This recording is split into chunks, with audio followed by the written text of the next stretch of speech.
నమస్కారం, welcome to I dream. ధర్మ మార్గం విత్ విజిత కార్యక్రమానికి స్వాగతం.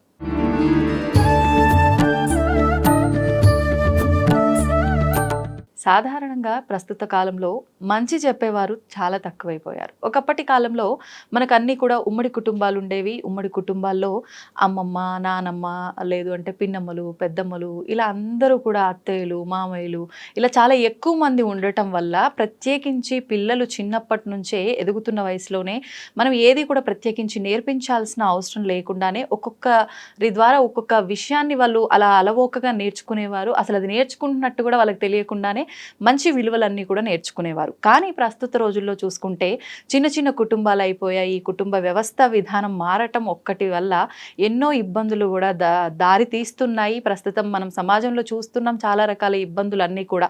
వీటన్నిటికీ ఒక రకంగా కుటుంబ వ్యవస్థలు విచ్ఛిన్నమవటం అని కూడా చెప్పుకోవచ్చు. మరి ఈ మంచి చెప్పే పెద్ద మనుషులు మన దగ్గర లేనప్పుడు ప్రస్తుతం సోషల్ మీడియాలో కూడా చాలామంది వాళ్లకు తోచిన విధంగా సమాజంలో చిన్న మార్పు తీసుకురావాలి, మా పిల్లల్లాగానే తోటి పిల్లలు, లేదంటే మాలాగానే తోటివారు, మాకు తెలిసిన ఈ మంచిని మేము నలుగురికి తెలియచేస్తే వాళ్ళ జీవితం కొంత బాగుంటుంది అనే ఆలోచన చాలా మంది చేస్తున్నారు. అందులో ఒకరే నాతో పాటు ఉన్నారు ప్రస్తుతం శాంతి గౌతమి గారు. వారు గత 5 సంవత్సరాల క్రిందట యూట్యూబ్లో ఒక ఛానల్ క్రియేట్ చేసుకొని దాని ద్వారా ముందు జనాలందరూ ఎంతో స్ట్రెస్ జీవితంలో ఉన్నారు, వాళ్ళందరినీ నవ్వించాలి కడుపుబ్బా అన్న ఒక ఆలోచనతోనో మరి ఎందుకో తెలియదు కానీ ఒక కామెడీ ఛానల్ క్రియేట్ చేసుకొని అదేవిధంగా సమాజంలో జరుగుతున్న ఇబ్బందులు చూసి కొంతైనా మన ద్వారా ఏదో ఒక మార్పు జరగాలి అనే ఆలోచనతోటి ఒక 3 సంవత్సరాల క్రిందట వాళ్ళు స్పిరిచువల్గా కూడా ఒక ఛానల్ క్రియేట్ చేయడం జరిగింది, మన పరంపర అని చెప్పి. వారిని ఇప్పుడు నేను పిలవటం జరిగింది. వారితో మాట్లాడి మరిన్ని విషయాలు మన ఛానల్ ద్వారా కూడా మీకు అందించే ప్రయత్నం చేస్తాను. నమస్కారం గౌతమి గారు. నమస్తే అండి. ఎలా ఉన్నారు? బాగున్నాను, చాలా బాగున్నాను. మీరు బాగున్నారు, మీలాగే అందరూ బాగుండాలనే ఆలోచన కూడా చాలా బాగుంది నిజంగా. అది చాలా తక్కువ మందిలో ఉంటుంది ప్రస్తుత జనరేషన్లో, ముఖ్యంగా కలియుగం అంటారు. కలియుగంలో ఈ ఆలోచన చాలా తక్కువ మందికి ఉంటుంది. మేము బాగుంటే చాలు. అవునండి. ఒక కుటుంబంలో ఉన్న వాళ్ళే అందరం బాగుండాలనే ఆలోచన ఉండదు. స్వార్థము, ఇది నాకే కావాలి నీకు ఇవ్వద్దు, ఇలాంటివి చాలా చూస్తుంటాం అక్క చెల్లెళ్ళు అన్న తమ్ముల మధ్య. అసలు ఎందుకు వచ్చిందండి మీకు ఈ ఆలోచన ఇలా ఒక ఛానల్ క్రియేట్ చేయాలని? ఎస్, ఇప్పుడు మీరు అన్నారు కదా కుటుంబ వ్యవస్థ చిన్న భిన్నం అవ్వడం అనేది కూడా ఒక రీజన్ అని చెప్పేసి. ఎగ్జాక్ట్లీ. ఇప్పుడు మేము అలా చాలా మంది పెద్దవాళ్ళతో అలా పెరిగి వచ్చాం కాబట్టి ఇప్పుడు జనరేషన్ పిల్లల్ని చూసినప్పుడు అరే అంటే నా పిల్లల వరకు వచ్చేటప్పటికే నాకు అనిపిస్తుంది వాళ్ళకి ఇప్పుడు ఎంత అమ్మమ్మ నానమ్మ తాతయ్య అంతమంది ఉన్నప్పటికీ కూడా ఇంకా ఏదో మిస్ అవుతున్నారు, మనం చేసినవన్నీ నా పిల్లలు చేయలేకపోతున్నారు అని చెప్పేసి ఆ థాట్ లో నుంచి చిన్నప్పటి నుంచి పిల్లలకి అలా చెప్తూ వచ్చేదాన్ని నేను ఒక స్టోరీ రూపంలో. అది ఖచ్చితంగా మీరు అన్నారు కదా కామెడీ నుంచి షిఫ్ట్ అవడానికి రీజన్ ఏంటంటే, సరే కామెడీ అనేది కామన్ గా అందరూ చేస్తుంది, దానికి చాలా ఉన్నాయి చూడడానికి ఆప్షన్స్ ఉన్నాయి. బట్ మనం ఏదన్నా ఒక డిఫరెంట్ గా 10 మందికి పిల్లలకి ఎస్పెషల్లీ పిల్లలకి ఉపయోగపడేలా ఎందుకు చేయకూడదు అని వచ్చినటువంటి థాట్ ఈ మన పరంపర. అండ్ ఇంకొక ఛానల్లో పేరు ఏంటంటే జీవితం అంటే ఇదేగా. మన పరంపర ఛానల్లోనేమో చిన్న చిన్న డివోషనల్ స్టోరీస్ చెప్తూ ఉంటాము. మన జీవితం అంటే ఇదేగా స్టోరీ దాంట్లోనేమో చిన్న చిన్న మోటివేషనల్ స్టోరీస్ చెప్తూ ఉంటాం అన్నమాట పిల్లలకి. అంటే పెరిగే పద్ధతులు, ఆ విధానం, అంటే 2 కంబైన్డ్ గా ఉండాలి అనేది ఒక థాట్. స్పిరిచువాలిటీ కూడా ఉంటూ దాంతో మన సాంప్రదాయాలు పద్ధతులు ఈ 2 ఈక్వల్ గా బ్యాలెన్స్డ్ గా ఉన్నప్పుడే బాగుంటుంది, సైమల్టేనియస్ గా ఉంటుంది అని చెప్పేసి ఆ థాట్ తో దేనికి అదే ఉండాలి అని చెప్పేసి సపరేట్ గా 2 ఛానల్స్ ని పెట్టడం జరిగింది అనమాట. మన పరంపర అండ్ జీవితం అంటే ఇదేగా.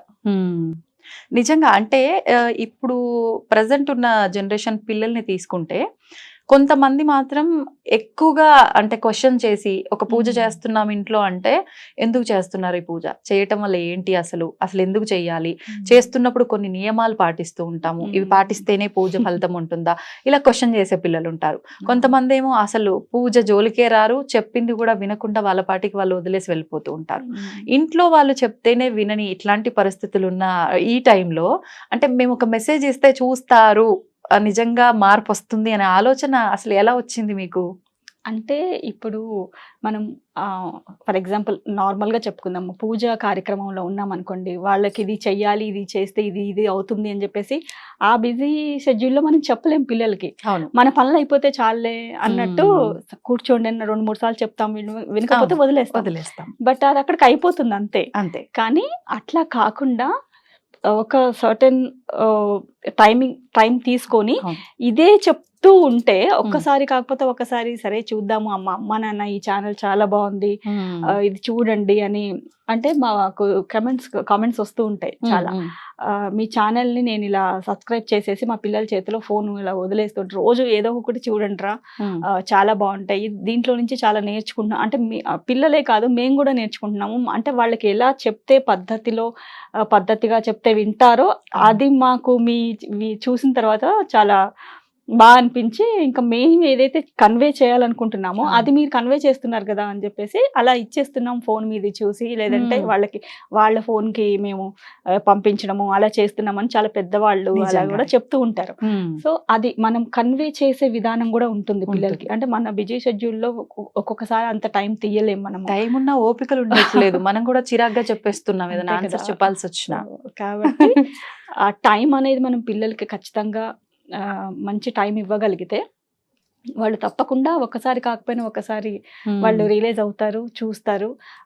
ఇన్ కేస్ వాళ్ళకి అంటే పెద్దవాళ్లే కాదు, నేను బయటకు వెళ్ళినప్పుడు చాలా చిన్న పిల్లలు కూడా వచ్చి ఆంటీ నేను మీ ఫాలోవర్ని, మీ స్టోరీస్ చూస్తుంటాను, ఎంత బాగుంటాయి, ఎంత బాగా చెప్తున్నారు, మేము అందరం ఫాలో అవుతున్నాం ఇట్లా గ్రూప్ గా వచ్చి మాట్లాడుతుంటారు వాళ్ళు. అప్పుడు చాలా నిజంగా ఎస్ నేను చేస్తుంది, మేము ఏదైతే కష్టపడుతున్నామో అనుకున్నామో అది వెళ్తోంది అని చెప్పి ఒక మంచి బూస్టింగ్ లా అనిపిస్తుంది, చాలా సంతోషంగా అనిపిస్తుంది. పేరెంట్స్ వచ్చి చెప్తున్నప్పుడు పెద్దవాళ్ళు వచ్చి చెప్తూ ఉంటారు, మా మనవాళ్ళకి మా మనవరాళ్ళకి మీ స్టోరీస్ చూపిస్తున్నామమ్మా, వాళ్ళు పలానా US లో ఉంటారు, లేదంటే మేము రోజు పంపిస్తుంటాము వాళ్ళకి, అలా చెప్తుంటే చాలా హ్యాపీగా అనిపిస్తుంది. ఎస్ మనం చేస్తోంది కన్వే అవుతోంది, చెయ్యాలి అని. సో ఆ థాట్ నుంచి వచ్చిందేనండి.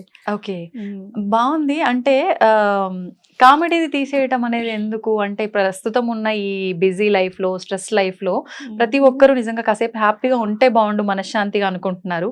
అది కూడా ఎంతో అవసరం. మా కామెడీ ఛానల్ కూడా చాలా మంది ఫ్యాన్స్ ఉండేవాళ్ళు, చాలా బాగా చేస్తారు. అంటే ఎక్కడ వల్గారిటీ లేకుండా ఒక జంజాల్ గారి సినిమా చూసినట్టు, అంటే అప్పట్లో ఎలా ఉండేది కామెడీ అలా ఉంటుంది అని చెప్పేసి అంటూ ఉంటారు. అదే చాలా మంచి మంచి కాంప్లిమెంట్స్ ఇచ్చేవాళ్ళు.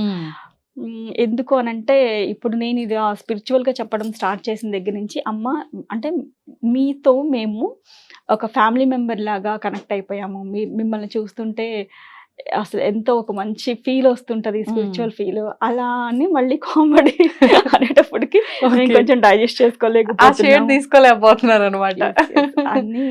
అట్లా అంటే సరే వాళ్ళకి ఇప్పుడు మనం చేస్తున్నాము అని అంటే అంతా మన గురించే కాకుండా అవతల వాళ్ళ గురించి కూడా ఆలోచించాలి అనే థాట్ మనం ఇస్తున్నప్పుడు మనం కూడా చేయాలి కదా, అది మనం కూడా చేసి చూపించాలి కదా అని సరే కామెడీ పక్కన పెట్టి ఏదైతే జనాల్లో అంటే మన ఒక మంచి పని వెళ్తోంది దీంతో పిల్లలకి, ఎస్పెషల్లీ పిల్లలు నెక్స్ట్ జనరేషన్స్ మంచిగా ఉండాలి అంటే పిల్లల త్రూ వెళ్లాల్సిందే అది. కాబట్టి పిల్లలకి ఉపయోగపడుతుంది అంటే ఇదే చేద్దాము, దీనికే ఎక్కువ టైం కేటాయిద్దాము, దీన్ని ఇంకా ఎలా బాగా చేస్తే ఎలా, దీని త్రూ ఇంకా ఏం చేయగలం మనము అని అట్లా మేము ఆ కామెడీ దానికి కొంచెం పక్కన పెట్టి చేయడం స్టార్ట్ చేసాం అన్నమాట.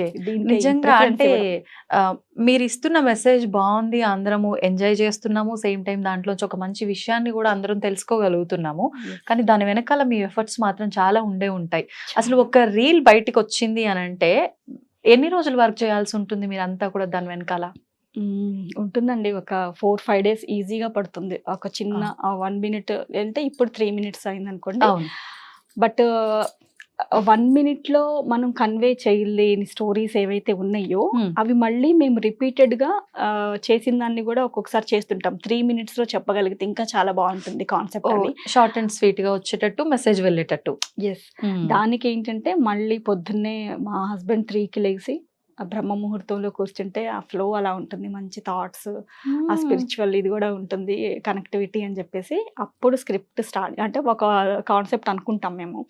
దాన్ని తీసుకొని పెద్ద చేసుకుంటూ అండ్ పిల్లలకి ఇప్పటి పిల్లలకి కొంచెం టఫ్ వర్డ్స్ పడ్డా ఇదేంటో మళ్ళీ అన్న ఇంట్లో స్వైప్ చేసేస్తారు. అవునవును. వాళ్ళకి అది స్టోరీ లాగా వెళ్ళిపోవాలి, అర్థమైపోవాలి. ఓకే. అందుకని అట్లా స్వీట్గా షార్ట్గా అర్థమయ్యేలాగా చెప్పడానికి అక్కడ కంటెంట్ ప్రిపేర్ చేసుకోవడానికి ఒక 2 days పడుతుంది. ఒక స్క్రిప్ట్ తయారు చేసుకున్న తర్వాత మళ్ళీ చదువుకున్నప్పుడు ఇంప్రవైజేషన్స్ ఏమన్నా ఉన్నాయంటే మళ్ళీ అది తీసి మళ్ళీ అట్లా చేసుకున్న తర్వాత ఫైనల్గా స్క్రిప్ట్ స్టార్ట్ అయిన తర్వాత రెడీ అయిపోయిన తర్వాత మేము మళ్ళీ షూట్ చేసుకొని దాన్ని మళ్ళీ ఎడిట్ చేసుకొని దానికి డబ్బింగ్ చెప్పుకుంటాం. ఎందుకనంటే దానికి ఖచ్చితంగా అది పండాలి అని అంటే ఆ ఇమోషన్స్ వెళ్ళాలి. ఒక్కొక్కసారి షూట్ లో అది రావచ్చు. బట్ అందుకని ఎస్పెషల్లీ డబ్బింగ్ కూడా వెరీ ఇంపార్టెంట్ అని చెప్పేసి అట్లా అన్నిటికీ మళ్ళీ దాంట్లో మ్యూజిక్ అనేది కూడా చాలా ప్రాణం పోస్తుంది. అవన్నీ అయ్యేటప్పటికి చాలా టైం పడుతుంది. నిజంగా అంటే చేసినట్టు అలా బయటకి ఇచ్చేసేదానికన్నా మీరు అన్నట్టు అన్ని ఎఫెక్ట్స్ యాడ్ అయితేనే అది మంచిగా వెళ్తుంది, నిజంగా వెళ్ళాల్సిన విధంగా జనాలు. అంటే నిజంగా కూడా మేము పడుతున్న కష్టానికి కమెంట్స్ కూడా అలానే బయట వెళ్ళినప్పుడు కూడా అంతే బాగా రిసీవ్ చేసుకుంటుంటారు. అసలు నేనే షాక్ అవుతుంటా. మనం చేస్తున్న దానికి నిజంగా అమ్మవారు కృప చాలా ఉంది, చాలా బాగా వెళ్తోంది జనంలోకి. మనం అనుకున్న దానికంటే కూడా చాలా మంచిగా రిసీవ్ చేసుకుంటున్నారు. పిల్లలకి నచ్చుతోంది, పెద్దవాళ్ళకి నచ్చుతుంది, అందరికి ఇంకా అంతకంటే ఏం కావాల్సింది. ఇప్పుడు ఇది ఏజ్ గ్రూప్ తో సంబంధం లేదు, మీ ఛానల్స్ అన్ని కూడా ఎగ్జాక్ట్లీ మీరు అన్నది అన్ని ఏజ్ గ్రూప్ వాళ్ళు కూడా చక్కగా అవుతున్నారు.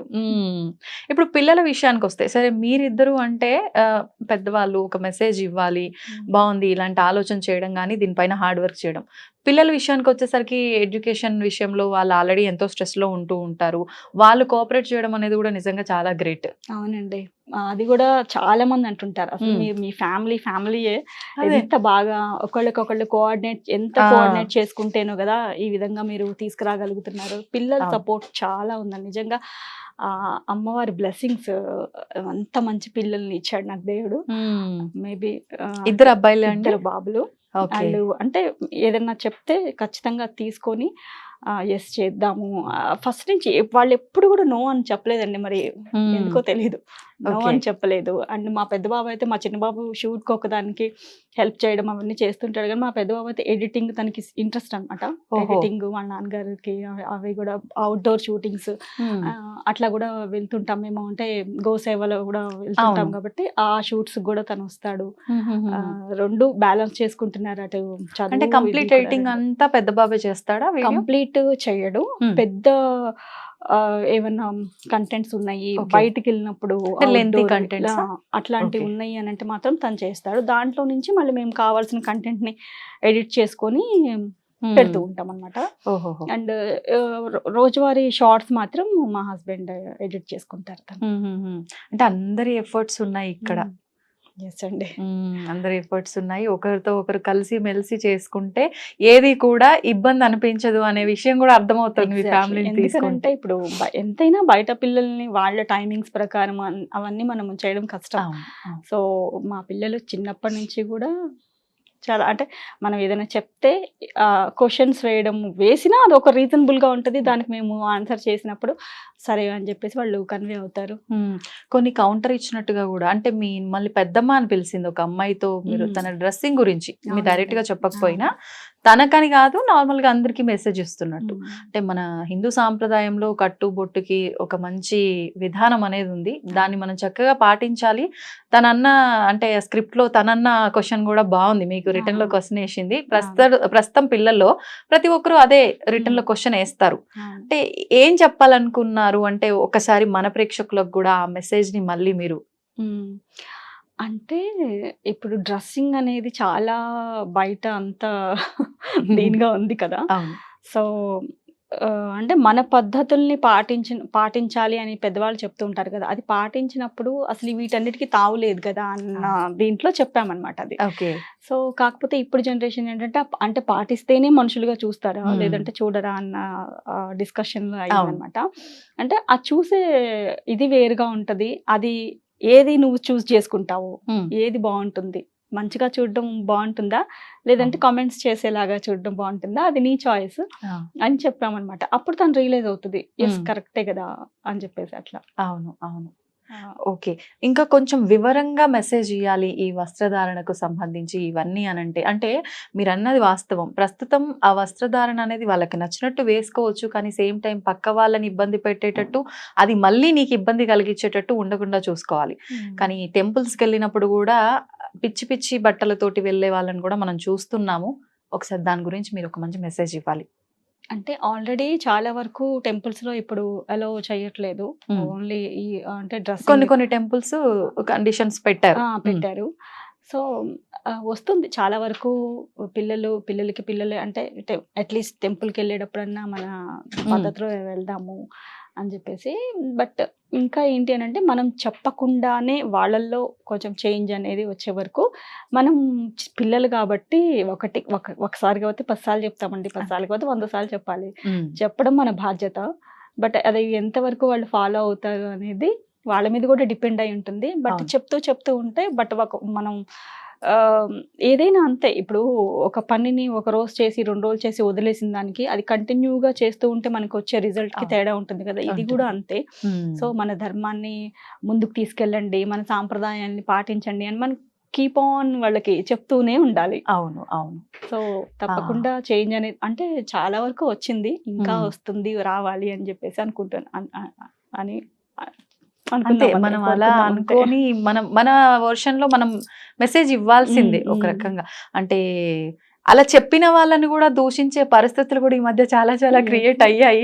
మరి ఇలాంటి విమర్శలు వస్తాయేమో అంటే మన ఇంట్లో పిల్లకి మనం ఇచ్చిన ఇది అందరికీ ఉద్దేశించి ఇచ్చిన మెసేజ్ కాబట్టి దీనికి అలాంటి రెస్పాన్స్ ఏమన్నా వస్తుందేమో నెగెటివ్‌గా అనే భయం అనిపించదా? అంటే మీకు ఇలాంటివి కొన్ని మెసేజెస్ ఇస్తున్నప్పుడు? అంటే కొన్ని బోల్డ్‌గా ఇవ్వాల్సినటువంటి మెసేజెస్ ఉంటాయి. బట్ దాన్ని కూడా అంత బోల్డ్‌గా మనం చెప్పకుండా ఇప్పుడు ఆ చెప్పే పద్ధతి కూడా ఒకటి ఉంటుంది. అవతల వాళ్ళని హర్ట్ అవ్వకుండా చెప్పే విధానం కూడా ఉంటుంది. అట్లా పిల్లలకి వాళ్ళు నొచ్చుకోకుండా చెప్తే వాళ్ళు వింటారండి. అది నేను నమ్ముతా ఖచ్చితంగా. ఎందుకంటే మా పిల్లల్లో నేను చూశాను. వాళ్ళు హర్ట్ అవ్వకుండా మనం ఏం చెప్పినా వాళ్ళు ఒకసారి కాకపోయినా ఒకసారి ఇన్ కేస్ అప్పుడు వినకపోయినా వాళ్ళు వచ్చి అమ్మ సారీ అని చెప్పి హగ్ చేసుకొని అట్లా వాళ్ళు రియలైజ్ అవుతారు. నేను చూసాను అవన్నీ. కాబట్టి పిల్లలకి చెప్పే విధానం ఉంటుంది. ఎప్పుడు కూడా హార్ష్ గా చెప్పొద్దు పెద్దవాళ్ళకైనా పిల్లలకైనా. అది మేము నమ్ముతాము. అదే మేము ఇంట్లో కూడా పాటించాము ఇన్ని సంవత్సరాల నుంచి. సో నేను బయట పెద్దవాళ్ళకి చెప్పేది అదే. మీరు కోపం వస్తుంది ఆ టైంలో వెళ్ళలేదని, బట్ మనకు ఆ కంట్రోల్ ఉండాలి. ఇప్పుడు మనకే పెద్దవాళ్ళం ఇన్ని చూసాము, మనకే కంట్రోల్ లేదు అని అంటే వాళ్ళ పిల్లలకి ఏముంటుంది. కాబట్టి మీరు కొంచెం శాంతంగా మంచిగా కూల్గా వాళ్ళని హ్యాండిల్ చేయండి అని చెప్తాను నేను. అంతకంటే ఏం చెప్పదలుచుకోలేదు. ఎలా వస్తుందండి నిజంగా ఈ శాంతంగా ఉండే విధానం? భూదేవికి ఉన్నంత ఓపిక ఉండాలి ఆడవాళ్ళకి అని అంటారు కానీ పెద్దవాళ్ళు అసలు ఎక్కడండి పెద్దవాళ్ళు చెప్పడం వరకే కానీ మనం పాటించాలన్నా కూడా ఒక్కొక్కసారి టెన్షన్లకి స్ట్రెస్కి తెలియకుండానే అరిచేస్తూ ఉంటాము. ఎక్కడో చిరాకు తీసుకొచ్చి ఇంట్లో వాళ్ళ మీద చూపించేస్తూ ఉంటాము. ఎట్లా బ్యాలెన్స్ చేయొచ్చు అంటారు? మీరు ఎలా బ్యాలెన్స్ చేస్తున్నారు? డెఫినెట్గా నాకు అట్లా కోపం వచ్చింది అని అంటే నేను ఏం చేస్తానంటే, కోపం వచ్చినప్పుడు మనం ఏం మాట్లాడతామో మనకు తెలియదు కదా. తెలియదు. అసలు నేను మాట్లాడాను. అందుకే వాళ్ళతో 2 రోజులు అసలు మాట్లాడను నేను. అప్పుడే వాళ్ళకి అర్థం అవుతుంది. మొన్న జరిగిన సిచ్యువేషన్ కి దానికి అమ్మకి కోపం వచ్చింది. మా హస్బెండ్ తో అయినా సరే నేను ఎప్పుడు కూడా ఎదుటి వాళ్ళకి కోపం వచ్చినప్పుడు అసలు నేను డిస్కషన్ అనేది పెట్టుకోను. నాకు అది మేబీ చిన్నప్పటి నుంచి కూడా నాకు గొడవలు అలాంటివి, ఇంట్లో డిస్కషన్స్, ఒకళ్ళని ఎప్పుడు దాన్ని ఏమంటారు, నువ్వు ఇలా నువ్వు అలా అని చేస్తావు, అది అసలు నచ్చదు నాకు. ఎప్పుడన్నా ఇంట్లో చిన్న ఏమన్నా డిస్కషన్స్ అయితే నేను వెళ్ళి మేడ మీద కూర్చున్న దాన్ని చిన్నప్పుడు నాకు తెలుసు, అవన్నీ గుర్తున్నాయి. సో నేను అది ఎందుకు నా పిల్లలతో నేను చేయాలి, మా హస్బెండ్తో అయినా చేయాలి. వాళ్ళ కోపం వచ్చినప్పుడు కామ్గా ఉండి వాళ్ళ కోపం తగ్గిన తర్వాత అప్పుడు ఎస్ నువ్వు ఇలా చేసావు కాబట్టి నేను ఇలా చేయాల్సి వచ్చింది అని అప్పుడు డిస్కస్ చేసుకొని దానికి ఒక సొల్యూషన్ ఉంటుంది ప్రతి సమస్యకి. అంతేగాని అరుచుకున్నాం అనుకోండి అది ఇంకా పెద్దగానే అవుతుంది కానీ అది తగ్గదని నా అభిప్రాయం. నిజంగా మంచి ఆలోచన. ఆచరిస్తేనే ఇంత అనుభవంలోనే ఇంత మంచి విషయాలు బయటకు వస్తాయి నిజంగా. అంటే మా వాళ్ళ ముగ్గురుతోనే కాదు, ఎనీ కండిషన్స్ చాలా ఇది నాతో అవ్వదిహా అన్న సిచ్యువేషన్స్ లో కూడా చెవులన్నీ ఇట్లా వేడిగా అయిపోయి అట్లా అవుతుంది ఒక్కొక్కసారి మనకి. అట్లాంటి సిచ్యువేషన్స్ లో కూడా నేను చాలా కూల్ గా హ్యాండిల్ చేసిన ఇవి నాకు తెలుసు. ఓకే. ఖచ్చితంగా మనం కూల్ గా ఉంటే అవతల మనుషులు ఖచ్చితంగా ఒక్కసారి కాకపోయినా ఒక్కసారైనా మనల్ని చూసే ఇది వాళ్ళకి దృక్పథం మారుతుంది. ఇంకొకసారి మనల్ని ఒక మాట అనాలన్నా కూడా ఆలోచిస్తారు. ఓకే. మీరు ఈ మాట చెప్పిన తర్వాత నాకు ఒకటి కర్మకు రిలేటెడ్ అడగాలనిపిస్తుంది. మీ నుంచి ఏం సమాధానం వస్తుందో దానికి మరి. మీరు సైలెంట్‌గా ఉంటున్నారు బావుంది. అలా అందరూ ఉంటేనే బావుంటుంది. కానీ వాళ్ళు అన్నదానికన్నా కూడా రిటర్న్‌లో వాళ్ళంటే ఏదో కోపంలో అన్నారు. అపోజిట్ వాళ్ళు నన్ను ఇలా అంటావా అని చెప్పి ఎక్కువగా వాళ్ళని మాటలు అనేసే వాళ్ళని కూడా మనం చూస్తున్నాం. అలా మనం ఒకరిని మాటలు అనటం కూడా వాళ్ళ కర్మని మనం యాడ్ చేసుకుంటున్నాము అని అంటారు. దీన్ని మీరు ఎలా నమ్ముతారు? నమ్ముతారా ఇలాంటివి? అంటే నమ్మటం అని అంటే నేను ఎప్పుడు అలా చేయలేదు కాబట్టి నాకు అలా అయ్యింది అని నేను ఎప్పుడు అనుకోను. కానీ అవతల వాళ్ళు మనల్ని తిట్టిన తర్వాత వాళ్ళు రియలైజ్ అయ్యి వాళ్ళకి నాకు ఇలా జరిగింది నిన్నంటే అని చెప్పిన సందర్భాల్లో ఉన్నప్పుడు అప్పుడు అనిపిస్తుంది ఎస్ కర్మ రిటర్న్స్ ఉంటుంది. సో ఇప్పుడు అది తొందరగా వెంటనే వచ్చేస్తుందేమోనండి కర్మ రిటర్న్స్. ఎప్పుడో పూర్వజన్మలు మళ్ళీ వచ్చే జన్మ ఏం లేవు. సో అందుకనే ఎంత కూల్గా ఎంత ప్రశాంతంగా అవతల మనిషిని నువ్వు హ్యాండిల్ అంటే అసలు నువ్వు కూల్గా ఉన్నప్పుడే అవతల మనిషి ఏ పరిస్థితుల్లో ఉండి మాట్లాడుతున్నాడు, ఎందుకలా మాట్లాడుతున్నాడు, నీ మీద కోపంతోనా లేదంటే అవతల వాళ్ళు ఏమన్నా నీ మీద ఏమన్నా ఇది చేసినప్పుడు దాన్ని అక్కడ పెట్టుకొని చూపిస్తున్నారా ఏంటనేది అసలు మనకు అర్థమవుతుంది. సో దీన్ని ఎలా హ్యాండిల్ చేయాలో మనకు అప్పుడు అర్థమవుతుంది. ఇప్పుడే హ్యాండిల్ చేయాల్సినవి కొన్ని ఉంటాయి.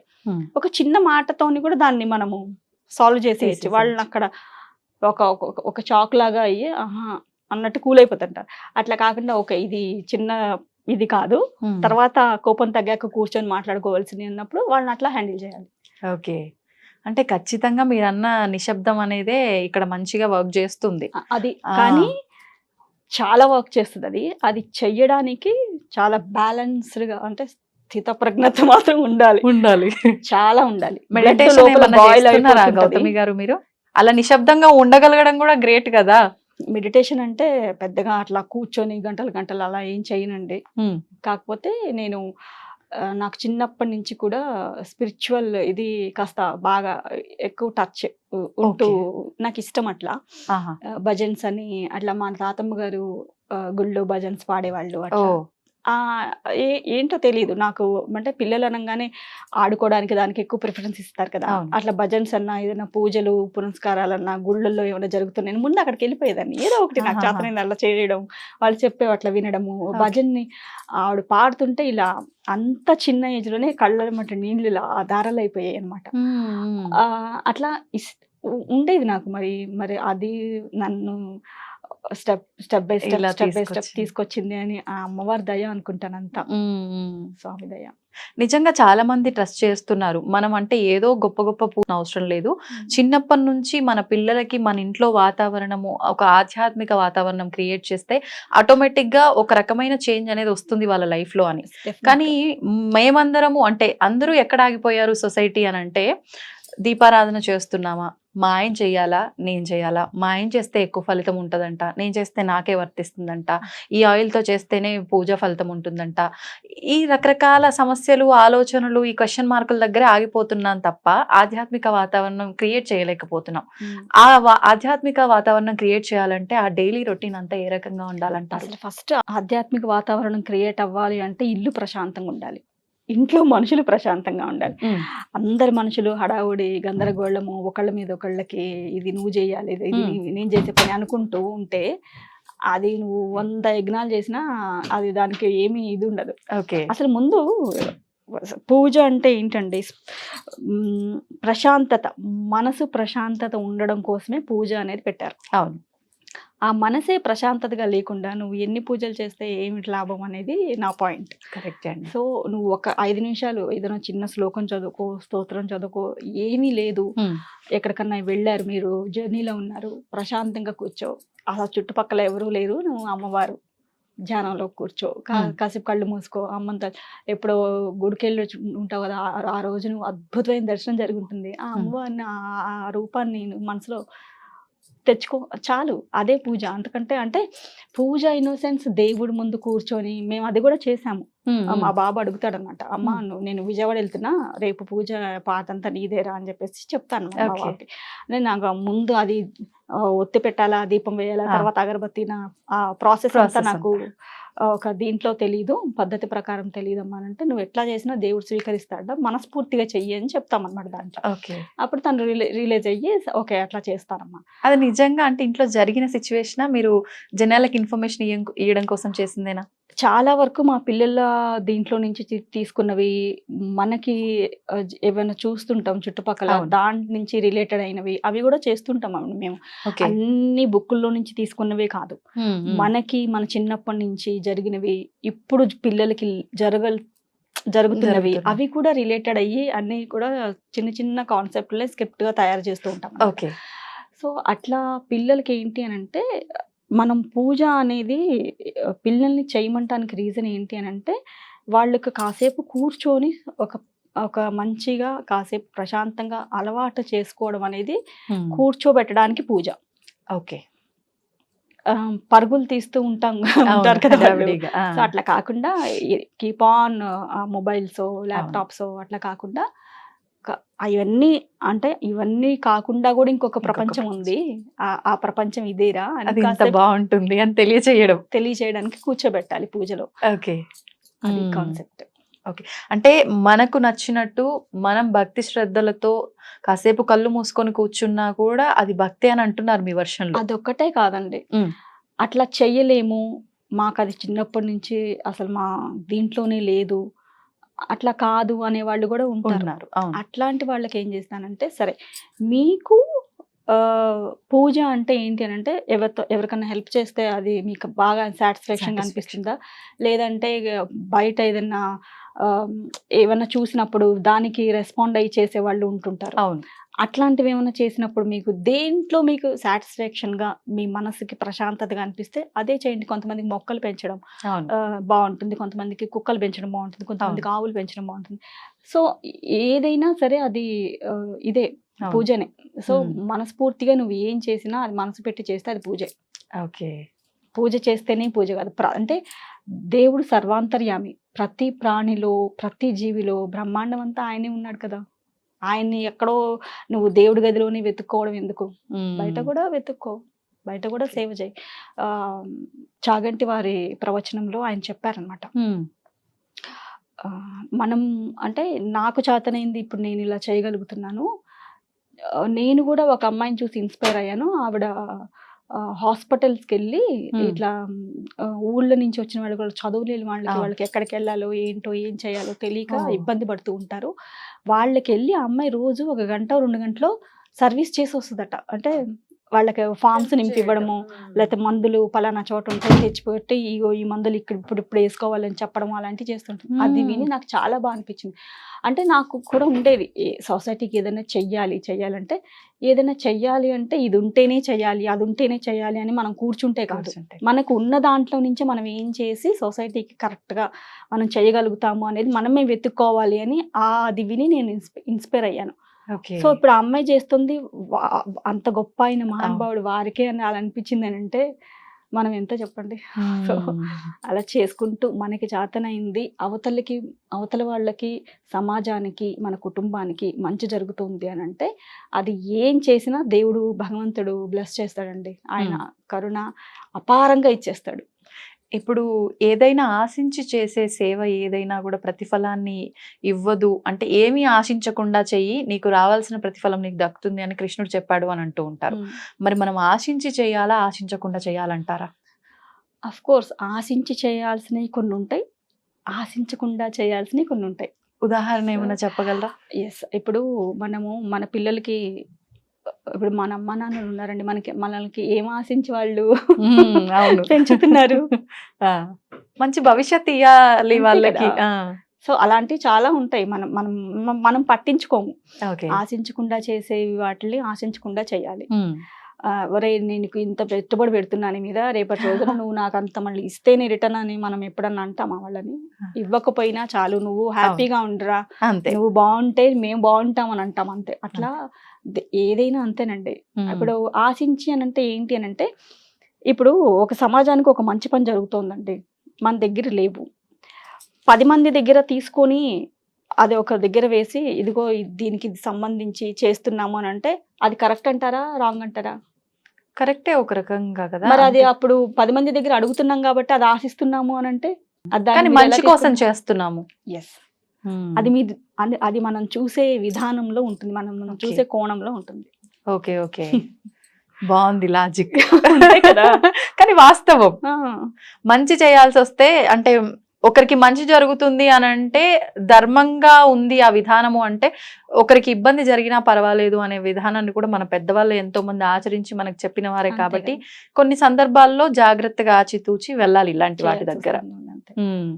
ఇప్పుడు భగవంతుడు అసలు ఈ పూజలు, ఈ మనసు అంటే ఒక దగ్గర లగ్నం చేసుకోవడము, ప్రశాంతంగా ఉండడం, ఇవన్నీ అంటే పరమాత్మ భగవంతుడు ఉన్నాడు, ఆయన దగ్గరికి ఆయన అంటే టెంపుల్కి వెళ్తే ప్రశాంతంగా ఉంటాము, లేదు కాసేపు పూజా మందిరంలో కూర్చుంటే ప్రశాంతంగా ఉంటాము. కానీ ఇప్పటి పిల్లల్లో చాలా మంది అసలు ఎవరు భగవంతుడు అంటే ఒక రాయి రూపంలో ఉన్నాడు, ఒక చెట్టు రూపంలో పూజిస్తున్నాము, నీళ్ళ రూపంలో పూజిస్తున్నాము, అంటే పలానా అని చెప్పి మీకే ఒక క్లారిటీ లేదు, ఇన్ని రకాలుగా పూజిస్తున్నారు, మనలోనూ ఉన్నాడు పరమాత్మ అని అంటూ ఉంటారు.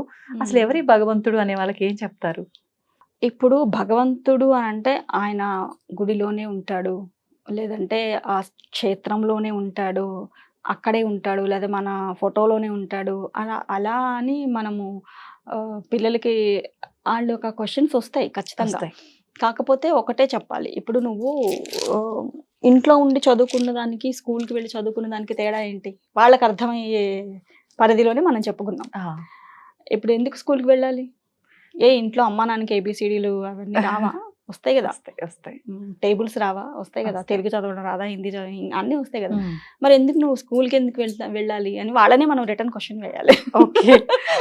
అప్పుడు వాళ్ళు చెప్తారు అట్లా కాదమ్మా, అక్కడికి వెళ్తే బాగా నేర్చుకోవచ్చు కదా, టైం దానికే, ఇప్పుడు నువ్వు అంటే పనుల్లో బిజీగా ఉంటావు, ఏదో వస్తాయి వాళ్ళ జవాబు, వాళ్ళ వర్షన్లో వాళ్ళు అక్కడి నుంచి స్టార్ట్ చేయాలి మనం. ఎస్, గుడి కూడా అంతే. మనం ఇంట్లో ఉన్నదానికి అక్కడికి వెళ్ళి నువ్వు కూర్చున్న ఆ స్పిరిచువల్ వైబ్స్, అక్కడ ఉండే యంత్రశక్తి అవ్వనివ్వండి, మంత్రశక్తి అవ్వనివ్వండి, అవన్నీ కూడా మనకి ఏదైతే సనాతన ఇప్పుడు ఇవన్నీ దాన్ని ఏమంటారు 9 గ్రహాలు ఉన్నాయి, ఇవన్నీ ఎలా చెప్పారు ఋషులు వాళ్ళందరూ? అంటే మన వేదాల్లో ఉన్న సారాంశాన్ని మనకు చెప్పారు, తెలియజేశారు. వాళ్ళు ఎందుకు చెప్పారు? గుడికి వెళ్తే ఒక రకమైన పాజిటివ్ ఆరా నీకు వస్తుంది కాబట్టి నువ్వు గుడికి వెళ్ళు, అది భగవంతుడికి ప్లస్ కాదు, నీకు ప్లస్. అవును అవును, కాబట్టి వెళ్ళమని చెప్తున్నాం మనం. ఆ ప్లస్ నువ్వు తీసుకోవాలా తీసుకోవద్దా అనేది నువ్వు డిసైడ్ చేసుకో. ఓకే, అది నువ్వు చేంజ్ చూసుకో, నువ్వు ఒక 21 days 41 days వెళ్ళి చూడు, నీకు ప్రశాంతతగా అనిపిస్తుందా, ఏమైనా చేంజ్ అంటే అసలు మనసు ముందు ప్రశాంతతగా ఉంటాయి కదా, నువ్వు తర్వాత ఏం చేయాలి, ఏం చదవాలన్నా, ఏం చెయ్యాలన్నా, అది థాట్ ప్రాసెస్ అనేది కంటిన్యూ అవ్వడానికి మనసు ప్రశాంతత, మైండ్ ప్రశాంతత, 2 కోఆర్డినేషన్ ఉండాలి. ఆ రెండింటిని ప్రశాంతతని నీకు ఇస్తుంది గుడి, ఎందుకు వెళ్ళొద్దు నువ్వు? అలా చెప్పండి పిల్లలకి. ఓకే, నువ్వు స్కూల్కి ఎందుకు వెళ్ళావు, ఆఫ్టర్ 10th డిగ్రీకి కాలేజ్కి ఎందుకు వెళ్తున్నావు, ఆ తర్వాత మళ్ళీ మాస్టర్స్ అని యుఎస్కి ఎందుకు వెళ్తున్నావు, ఇవన్నీ మరి ఇక్కడే నువ్వు ఎందుకు మామూలుగా ఉండి చేసుకో, ఇవన్నీ డబ్బులు మిగిలిపోతాయి కదా అని మనం రిటర్న్ క్వశ్చన్ వేసాం అనుకోండి, వాళ్ళ దగ్గర నుంచే మనం ఆన్సర్స్ అని రాబట్టాలండి. అట్లా ఎదురు సమాధానాలు చెప్పే వాళ్ళకి మనం సమాధానం చెప్పుకుంటూ పోతే కాదు, మనమే ఎదురు సమాధానాలు ప్రశ్నలు వేసి వాళ్ళ నుంచి సమాధానాలు రాబట్టి, ఎస్ ఇది ఇట్లా చేస్తున్నావు కదా, ఇది ఇట్లా చేస్తే ఇట్లా అవుతుంది అన్నప్పుడు అప్పుడు వాళ్ళకి ఈక్వేషన్స్ టాలీ అవుతాయి. అంటే వాళ్ళతో మనం టైం ఎక్కువ స్పెండ్ చేయాలి దీన్ని బట్టి. కానీ ఎవరు స్పెండ్ చేస్తున్నారండి ప్రస్తుతం పిల్లలతో టైం స్పెండ్? ఇప్పుడు మనం అలా అనుకుంటున్నాము, టైం స్పెండ్ చేయట్లేదు, ఆ తర్వాత ఏమైనా ప్రాబ్లమ్స్ వస్తాయి. ఆఫ్ కోర్స్ ఏ ప్రాబ్లం అన్నా అనివ్వండి, అది మానసిక పరమైన అవ్వచ్చు, జీవిత పరంగా డిస్టర్బ్ అవ్వచ్చు, అది మ్యారేజ్ పరంగా అవ్వచ్చు, ఎనీ కైండ్ ఆఫ్ ప్రాబ్లమ్స్ వచ్చినప్పుడు అప్పుడు టైం కేటాయించట్లేదా మీరు వాళ్ళకి? పనులన్నీ పక్కన పెట్టుకోవట్లేదా? అవును, కేటాయిస్తాం. చేతులు కాలే కాకులు పట్టుకోని బదులు అవును. చేతులు కాలక ముందే మనము అంతే అంతే మన వాస్తవం. పరిస్థితుల్ని మనము కాస్త కూస్తో మనకు చేతనైనంత వరకు చేసుకుంటూ వెళ్తే ఆ తర్వాత భగవంతుడు పరమాత్మ చూసుకుంటారు. హ్మ్. మనం చేయాల్సింది అసలు ఫస్ట్ మనం చేయాలి. ఓకే. అంటే ఏదో జరుగుతుంది అని ఎందుకు అనుకోవాలి? మనం ఎప్పుడు పాజిటివ్ థింకింగ్‌తో ఉండాలి అంటారు. అంటే ఏదో జరుగుతుంది కాబట్టి ఇలా ఉండాలి అనుకోని మనం అంటే బిజీ లైఫ్‌లో కూడా మనం అలా క్రియేట్ చేసుకొని ఉండలేకపోతున్నాం కాబట్టే కదా! లేదంటే మా పిల్లలకి మేము టైం ఇవ్వమా? మా ఫ్యామిలీకి మేము టైం ఇవ్వమా? అనే వాళ్ళు కూడా ఉంటారు కదా! ఓకే. ఏం చెప్తారు? అంటే బిజీ లైఫ్ అనేది ఓకే. ఇప్పుడు ఇద్దరు జాబ్స్‌కి వెళ్తేనే అది మనము ఇది సర్వైవ్ అవుతున్నాం అవును. కరెక్టే. బట్ ఫైనల్‌గా దేని గురించి మనము జాబ్ చేస్తున్నాం అసలు? హ్మ్. ఫ్యామిలీ కోసం, ఫ్యామిలీ కోసం. పిల్లల కోసం. వాళ్ళే తర్వాత కరెక్ట్‌గా ఇన్ కేస్ బాగున్నాను రోజు దేవుడి దయ అంతే. మనం చేస్తున్నాము బాగుంది అని అనుకుంటాం. హ్మ్. ఇన్ కేస్ ఏమన్నా అయ్యిందనుకోండి. అప్పుడు ఎవరిని బ్లేమ్ చేస్తారు మీరు? దేవుడినా? మిమ్మల్నా? సమాజం అయితే వాస్తవానికి పేరెంట్స్ యాక్సెప్ట్ చేయకపోయినా పేరెంట్స్‌దే తప్పు. అంటారు కదా! పిల్లలకేం తెలుసండి వాస్తవానికి? ఆ! ఏం చూస్తే అది చూసే పెరుగుతారు. ఏం వింటే అది వినే పెరుగుతారు. ఇప్పుడు చాలా వరకు చూస్తున్నాం. వైఫ్ అండ్ హస్బెండ్ బావుండి మంచిగా అండర్‌స్టాండింగ్ ఉన్న ఫ్యామిలీలో పిల్లలు ఉండే విధానము, వాళ్ళ హ్మ్. మెచ్యూరిటీ లెవెల్స్, హ్మ్. వాళ్ళ లైఫ్ గ్రోత్ ఎలా ఉంది? డిస్టర్బెన్స్ ఉన్న భార్యాభర్తల ఫ్యామిలీ చూస్తే వాళ్ళ పిల్లల అంటే మానసికంగా మైండ్ వాళ్ళకి సెట్. ఎంత ప్రెషర్ తీసుకుంటున్నారు వాళ్ళంతా చిన్నప్పటి నుంచే. అది నెక్స్ట్ మేము పెళ్ళే చేసుకోము అనే దగ్గరికి వెళ్ళిపోయే సమాజంలో ఇప్పుడు అలాంటివన్నీ మనం వస్తున్నాయి. చూస్తున్నాం ఎగ్జాక్ట్‌లీ. కదా! ఆ! ఎగ్జాక్ట్‌లీ. ఇప్పుడు నేను అన్నది అదే. ఇప్పుడు మీరు ఎంత కష్టపడ్డా ఫైనల్‌గా మనం ఫ్యామిలీ బావుండాలి, మన పిల్లలు బావుండాలి అనే కాన్సెప్ట్‌కే వస్తాము. అవును. సో, ఆ బావుండడం కోసం హ్మ్. మీరు కష్టపడుతున్న దానికి వాళ్ళకి రిలేటెడ్‌గా ఉండే విషయాల్ని ఖచ్చితంగా మీరు ప్రతిరోజు తీయకపోయినా హ్మ్. అట్‌లీస్ట్ వీక్లీ వన్సో, 15 డేస్‌కి ఒకసారో హ్మ్. ఫ్యామిలీకి ఒక మంచి టైం అనేది మీరు క్వాలిటీ ఆఫ్ టైం అనేది ఇవ్వడం మాత్రం అది లేకపోతే కంపల్సరీ. ఆ! ఖచ్చితంగా ప్రాబ్లమ్స్ క్రియేట్ అవ్వనంత వరకు బావుంటుందండి. హ్మ్. క్రియేట్ అయిన తర్వాత అనిపిస్తుంది కరెక్టే గదా! మనం తీయలేకపోయాం కాబట్టి ఇప్పుడు ఇలా అయ్యింది అని జెప్పేసి. హ్మ్. సో, అదే అంటున్నాను. ఫైనల్‌గా మన ఫ్యామిలీ ఇంపార్టెంట్. దాని అవును. గురించే ఎంత చేసినా, ఎవరు చేసినా, ఏం చేసినా. హ్మ్. సో, అది బావుండాలి అనంటే క్వాలిటీ ఆఫ్ టైమ్ ఇవ్వగలగాలి. ఓకే. అలా అంటే క్వాలిటీ ఆఫ్ టైమ్ ఇచ్చినటువంటి పేరెంట్స్ ఆ పిల్లలు ఇప్పుడు మేము గోసేవ చేస్తుంటే ఆహ్, మాకు యూఎస్ నుంచి వాళ్ళు స్టూడెంట్స్‌గా వెళ్ళి ఇప్పుడిప్పుడే జాబ్ తెచ్చుకొని చ మీకు మేము గోసేవ గురించి మీరు అసలు చెప్పే కంటెంట్ అసలు మేము ఫిదా అని చాలా చిన్న పిల్లలు అంటే యంగ్ జనరేషన్ వాళ్ళు. ఓకే. ఓకే. వాళ్ళు కమెంట్స్ చేసి వాళ్ళు గోసేవకి వినియోగించండి అని చెప్పేసి ఇస్తున్నారు అనంటే అది ఏమనుకోవాలి వాళ్ళ వాళ్ళ పేరెంట్స్ అలా పెంచినా ఎక్కడికి వెళ్ళినా సరే మన మూలాలు మర్చిపోకుండా వాళ్ళు ఏదైతే అవును. సేవాభావంతో ఉండి అలా మా కంటెంట్‌కి ఇన్‌స్పైర్ అవుతున్నారు చేయగలుగుతున్నారు. అనంటే అది నిజంగా. ఖచ్చితంగా పేరెంట్స్ గొప్పతనం. నిజంగా అలాంటి గొప్పతనం. పేరెంట్స్‌ని అవును. నిజంగా చాలా అప్రిషియేట్ కానీ చేయాలి. కర్మ అనేది ఒకటుంది అంటారు గదండీ! అంటే మనం గత జన్మలో ఏదైతే చేశామో పాపపుణ్యాల ఫలితము, దాన్ని బట్టే ఈ జన్మలో నీ ప్రతి కదలిక నీ చేతిలో ఏమీ లేదు. తలరాత రాసేసాడు భగవంతుడు అంటారు. మరి పేరెంట్స్ చేతిలో మాత్రం ఏముంది? ఈ రకంగా ఆలోచిస్తే అది నిజంగా అసలు ఏది నిజము? అది నిజమా? ఇది నిజమా? మన చేతుల్లో ఉందా?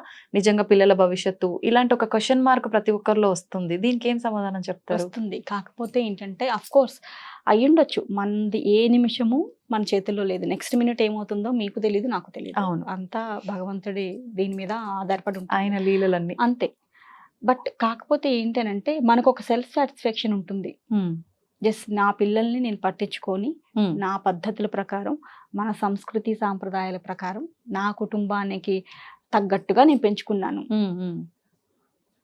అసలు ఫస్ట్ మనకే ఒక ఇది ఉండదు. పడుకుంటే అవే భయాలు, అవును. ఏమవుతుందో అన్నలాగా ఉన్నామనుకోండి. సరే నెక్స్ట్ ఏమవుతుంది అనేది దేవుడికి వదిలేద్దాం పోనీ. ఓకే. ఇట్లా స్పిరిచ్యువల్‌గా తీసుకుంటే. ఆ! మనం చేయాల్సింది ఇప్పుడు నీ కర్తవ్యం నువ్వు చెయ్యి. హ్మ్. నేను హ్మ్. చేయాల్సింది నేను చేస్తాననే గదా! కృష్ణ చెప్పాడు పరమాత్మ కృష్ణ మనకు పరమాత్మ. చెప్పారు. అవును. సో, మన కర్తవ్యం మనం చేద్దాం. మన కర్తవ్యంలో మనం తప్పులు లేకుండా మాక్సిమం వీలైనంత వరకు హ్మ్. మనం చేయగలిగితే ఆ తర్వాత భగవంతుడి మీద వదిలేద్దాం, ఆయన చూసుకుంటారు. మంచి కర్మ చేసినప్పుడు అంటే ఇప్పుడు పూర్వజన్మ సుకృతాలు ఉన్నాయి అనుకోండి, పాప సంచితాలు, దానికి రిలేటెడ్ మనం అనుభవిస్తున్నాము అని అంటే, ఇప్పుడు అనుభవిస్తున్నాం కదా, ఇప్పుడు కూడా ఎందుకు నేను మంచిగా ఉండాలని ఇప్పుడు కూడా నువ్వు అదే పని చేసావు అనుకోండి, నెక్స్ట్ మళ్ళీ ఇంకొక జన్మ ఉంటుందేమో, మళ్ళీ అప్పుడు ఆ జన్మలో కూడా నువ్వు అనుభవిస్తావా? సో ఇప్పుడైనా నువ్వు ఈ పాప సంచితాలు ఎందుకు ఇస్తున్నాడు దేవుడు అంటే, జస్ట్ నువ్వు అలా చేస్తే ఇప్పుడు ఇలా వస్తుంది కాబట్టి ఇప్పుడన్నా నువ్వు మంచిగా చెయ్యి ఉండి నెక్స్ట్ దీనికన్నా మంచిగా చూసుకునేలాగా రియలైజ్ అవ్వు అని చెప్పేసి దేవుడు మనకి చెప్తున్నాడేమో అని అనుకొని మనం రియలైజ్ అవ్వాలి. అవును. ఈ మధ్య కాలంలో మీరు చూసే ఉంటారు, సోషల్ మీడియాలో, ఇన్స్టాలో ఒక పెద్ద ఆయన తిరుమలలో కనిపించారు, భగవంతుడు ఈయన రూపంలో వచ్చాడేమో అన్నట్లుగా ఆ వీడియో చాలా వైరల్ అయింది. నిజంగా భగవంతుడు మానవ రూపంలో వస్తాడా? ఎగ్జాక్ట్లీ వస్తారు.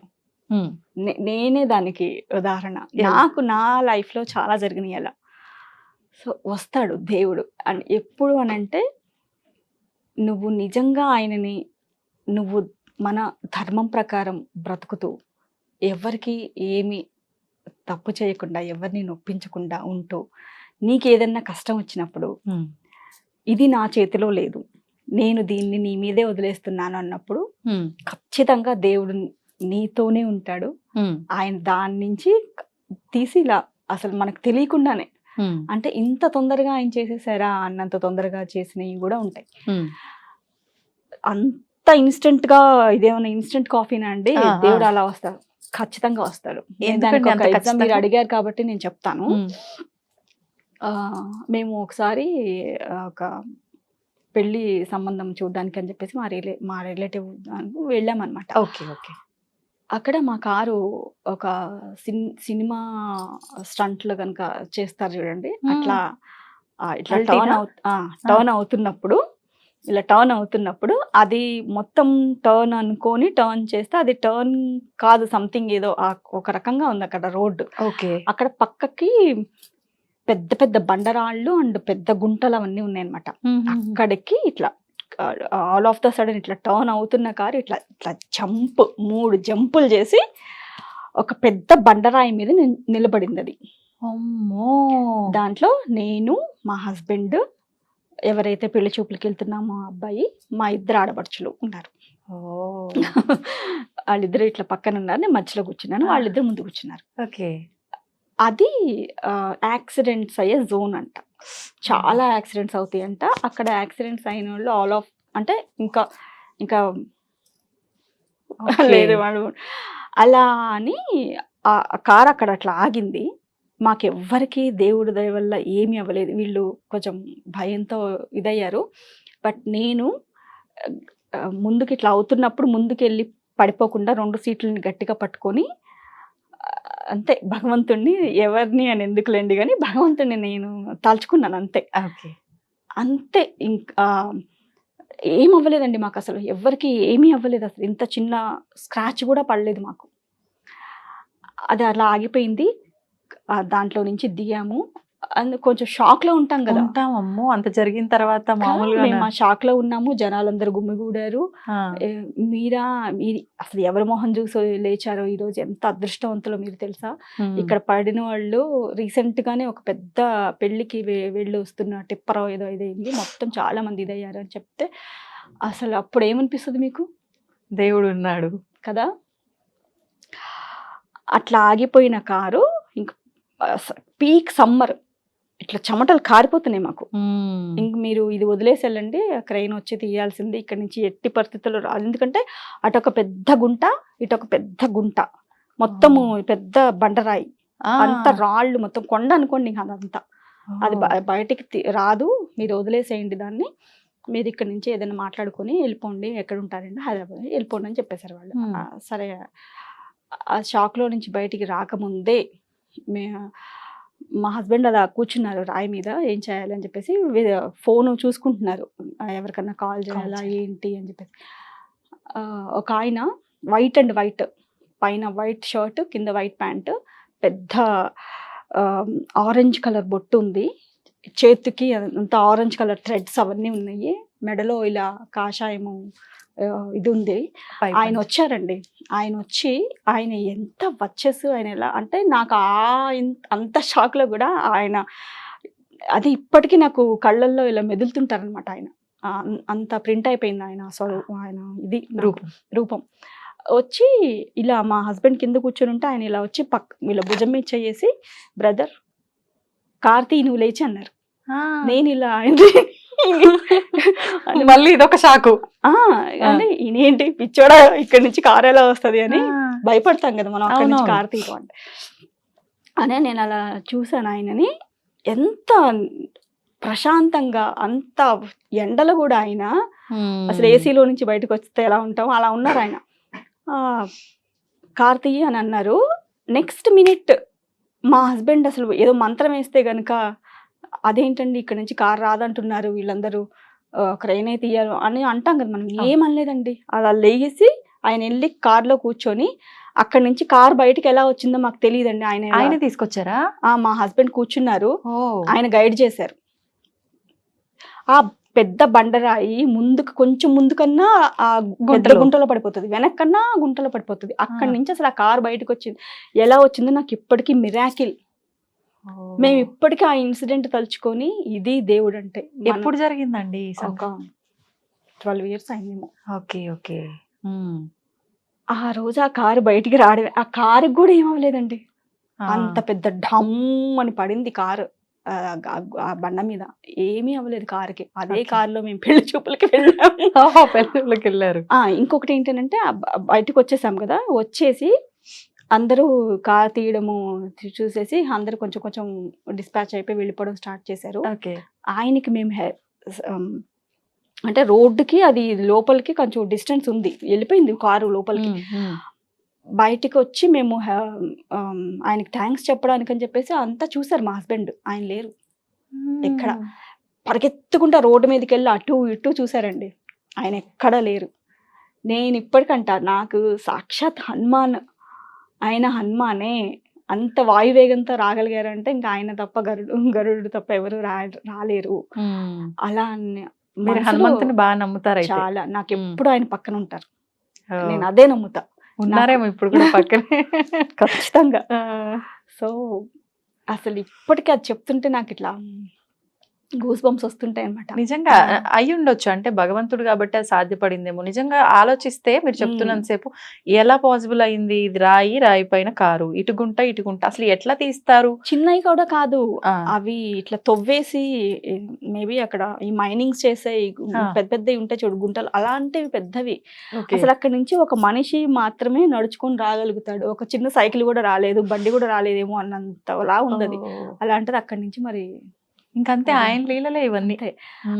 ఖచ్చితంగా ఇన్స్టెంట్ కాఫీ కంటే వేగంగా వస్తాడు దేవుడు. మరి ఎలా ఉంటే వస్తాడో కూడా చెప్పండి. అదే చెప్తున్నా నేను. నువ్వు ధర్మబద్ధంగా నడుచుకుంటూ ఎవ్వరికి నువ్వు ఏ రోజు కూడా చీమకు కూడా హాని చేయకుండా అట్లా ఉండాలి అని అంటాం కదా, అలా నువ్వు ఉండగలిగితే చాలు. దేవుడు నీ అందే ఉంటాడు. కష్టాలు వస్తాయి, నేనేమి పెద్ద పైనుంచి దిగు రాలేదు, అందరికీ ఉంటాయి. కష్టాలు వస్తాయి, బాధలు వస్తాయి. దాంట్లో నుంచి నీకు నువ్వు సెల్ఫ్ మోటివేట్ అయ్యేంత కాన్ఫిడెన్స్ లెవెల్స్ ఖచ్చితంగా నువ్వు నీకు ఇష్టమైన భగవంతుడు, నువ్వు ఈ భగవంతుడి పాదాలు ఉన్నప్పుడే అది సాధ్యపడుతుంది. అదర్వైజ్ అది నువ్వు అంటే గోటితో పోయేది గొడ్డల వరకు వెళ్తుంది అని నేను నమ్ముతా. అంటే ఇబ్బంది వస్తుంది కానీ ఆయన మనతో ఉంటే అది చిన్నగా, ప్రమాదం తెలియనంత చిన్నగా వెళ్ళిపోతుంది. దానికి ఉదాహరణ, ఇంత మంచి ఉదాహరణ చెప్పారు. ఇది నా చుట్టుపక్కల ఉన్న వాళ్ళకి తెలిసి అటువంటి ఉదాహరణ. మీ ఒక్క అనుభవమే కాదు, మిగతా వాళ్ళకి కూడా తెలిసి. నాకు స్వయంగా అలాంటివి నన్ను భగవంతుడు ఎన్నిట్లో నుంచో బయటపడేసినవి నాకు ఒక్కదానికే తెలిసినవి చాలా.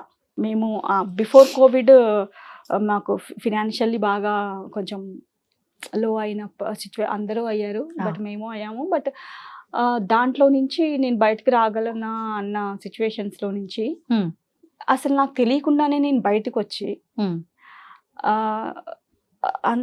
నార్మల్గా అసలు ఏమున్నాయి ఏం పోయినాయి అని కూడా ఆలోచించలేనంత బిజీ చేసేసాడు నన్ను దేవుడు. ఇంకంతకంటే ఏం కావాలి? అంతే కదండి. అసలు అంటే నాకు ఇది ఏమీ తగ్గింది లేదు అన్నలాగా, అంటే తగ్గితే అది దేవుడు తప్ప, అప్పుడు దేవుడిని నమ్మవా అంటే అలా కాదు. ఆ ఫీలింగ్ రాకుండా చూసుకున్నాడు చూడండి. అవును, అవును. తగ్గుండొచ్చు గాక. హ్మ్.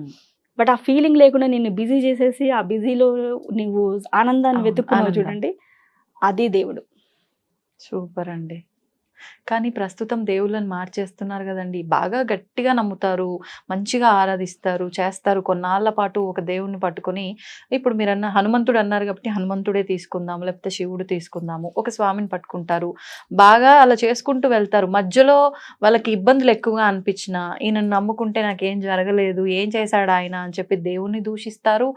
ఏదో మనుషుల్ని, సాటి మనుషుల్ని అయితే ఎలా మనం అనేస్తామో అలా దేవుళ్ళని అనేసి, పక్కన ఆవిడ ఎవరో ఒక ఆవిడ నేను ఇక్కడ వెళ్ళి చేస్తే నాకు అది బాగా అయ్యింది అనగానే ఆ దేవుని పట్టుకుంటున్నారు.